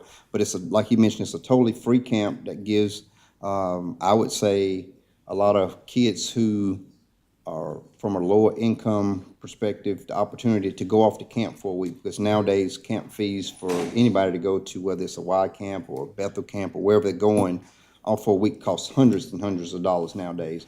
But they still run this camp on a nonprofit basis, solely on donations and community support. And it stood out in my mind when I was talking to a police officer, and he was telling me, you should come back down to the camp and speak to the kids. And I was just thinking how wonderful it would be, since we have those discretionary funds, that I asked him to come to present to us what the camp's all about. And so I've chosen this organization as part of the outfit that I will be donating part of my discretionary funds to continue to help support the camp that provides these opportunities for our young men and women. And obviously, you can come from anywhere in Rock Hill or York County and take part in this camp. And like I said, the camp just started today, and I look forward to going down and actually visiting the camp that I went to for 4 years straight, absolutely free. The food was good, the experience was great. And one thing he mentioned that you never think about as kids or even as parents, how if you go into a camp that's run by police officers, you start to develop that early relationship to get to see police officers in a different light than what you see on the news or an encounter that, you know, somebody has with them on the news or in the street. So it's a wonderful opportunity that I think addresses a lot of underlying issues that we don't necessarily talk about when kids go to camp. But this is certainly one that fills a lot of those needs when it comes to relationships in the community. So I just wanted to highlight that, and we will be working with them to get them some support funds.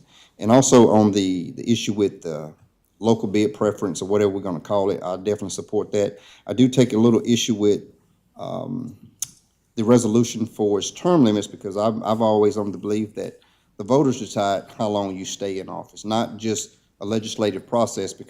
And it's ironic that we're looking to set the term limits or the amount of years you can serve at 12. Ironically, I'm in my 12th year, so if this was to ever get any traction, I guess I can just say wave bye-bye as I leave the chamber once this goes off. But I don't think it's going to get any traction. It's just, to me, but good luck with it, but I don't think it's going to go anywhere. But we have a lot of other valuable things that we can be designating our staff time, especially our county attorney, his staff, county managers, and everybody, that we need to have them focus on things that are pressing and relevant right now. And I just don't think now's the time to be asking the state to reconsider their policies about term limits. So I won't be supporting that resolution when and if it ever makes it back to this body. I just want to invite everybody out to Wood End Farm, and that's the big 87-acre green space across from Oak Ridge Middle School in the Clover area. We are participating in the Ag and Art Tour this weekend. We'll be there from only on Saturday. We're Sunday. We couldn't take on 2 days, but we've got 50 vendors. We've got a great barbecue truck out there. We've got a bluegrass band. So just want to invite everybody to make their way over to Wood End Farm. There are also 26 other farms and venues on the Western Side Tour this weekend. So it's a great opportunity to bring the kids. We've got one of the only dog-friendly venues, so you can bring your dog, but be sure the next place you're going doesn't have chickens and goats, and you can't leave your dog in the car in this heat. So anyway, just would love to see some of you council members over there at the farm. I would love to be there. I know My you oldest would. will be getting married, so Congratulations on thank that, you. too. But that's an exciting thing for Wood End as well. We do have some folks who have been waiting very patiently on the Concerned Citizen. Sonny McCrory to address council regarding the Encourage and Serve Club of America. He left. Oh. Kathleen Fee to address council regarding backyard chicken keeping ordinance.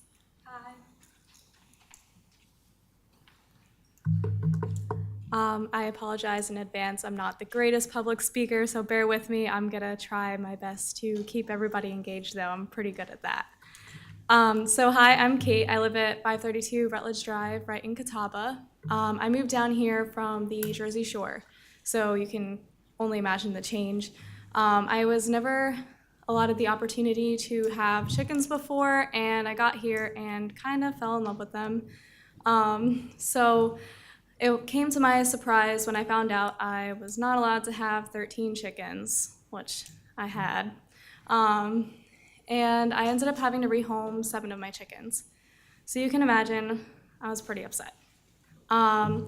Chickens are pretty important to me, just the idea that they're really good therapeutically and the fact that I have a chronic illness.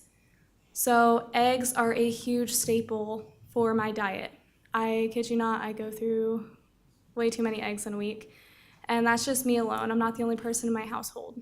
So chickens for me are super important in the fact that they are really good for my diet, and inflation right now, as you guys have discussed up here, is a huge problem.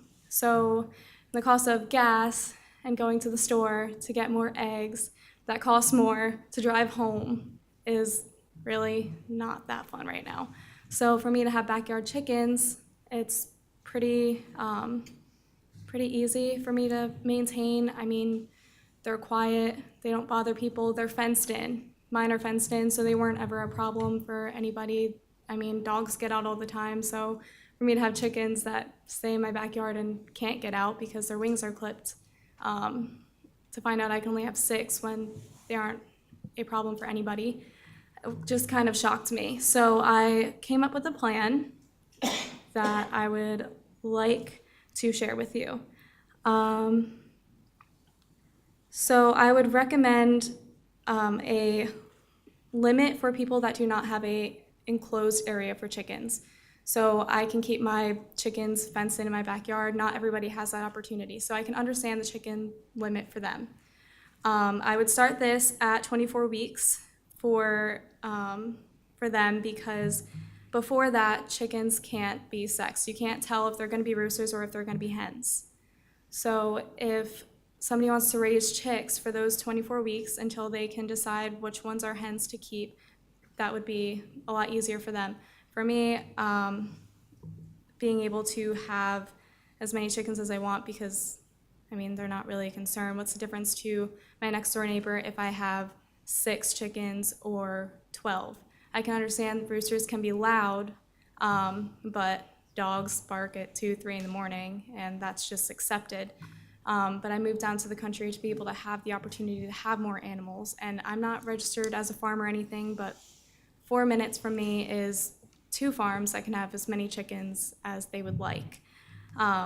So I would suggest some sort of a permit, not like, it's kind of like an ordinance. So right now for sheds, you have to go through and do this paperwork and whatnot, and then it's approved to be there, and then neighbors can't complain. So it would kind of have the same idea. So it would reduce the amount of calls for violations that you would get, because they are now permitted. So it would just pretty much state, I have an enclosed area for my chickens to stay, and if their intended use, just backyard chickens. For me, it would be for their eggs, or if people want to raise their chicks and sell them, if that's the kind of information that you need, they should be able to provide that and have it either approved or denied by the council, just like any other shed or other issues that may be in the county. Does anybody have questions or Can I anything? reply? Sorry, I speak really fast. It's the Jersey thing.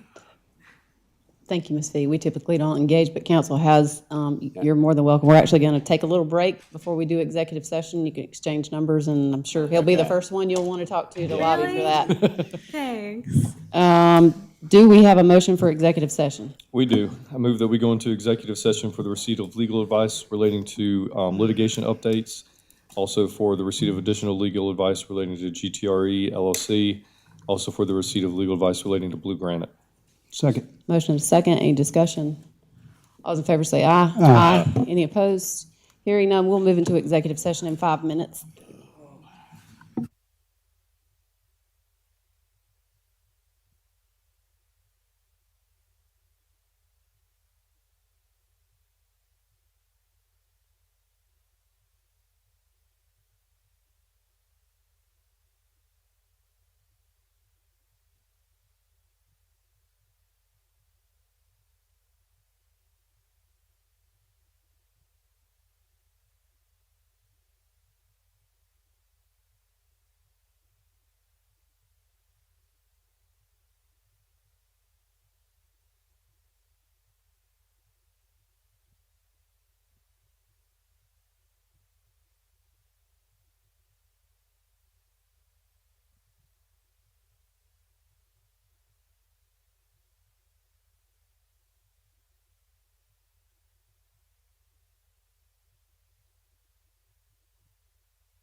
session, no action was taken. Do we have any motions? We have two motions. Our first motion is to associate Reed and Smith for a legal matter as discussed in executive session. Second. Motion and a second. Any discussion? All those in favor say aye. Aye. Any opposed? Hearing none, motion passes. Our second motion is to authorize our legal counsel to proceed as discussed in executive session. Second. Motion and a second. Any discussion? All those in favor say aye. Aye. Any opposed? Hearing none, motion passes. Motion to adjourn. Second.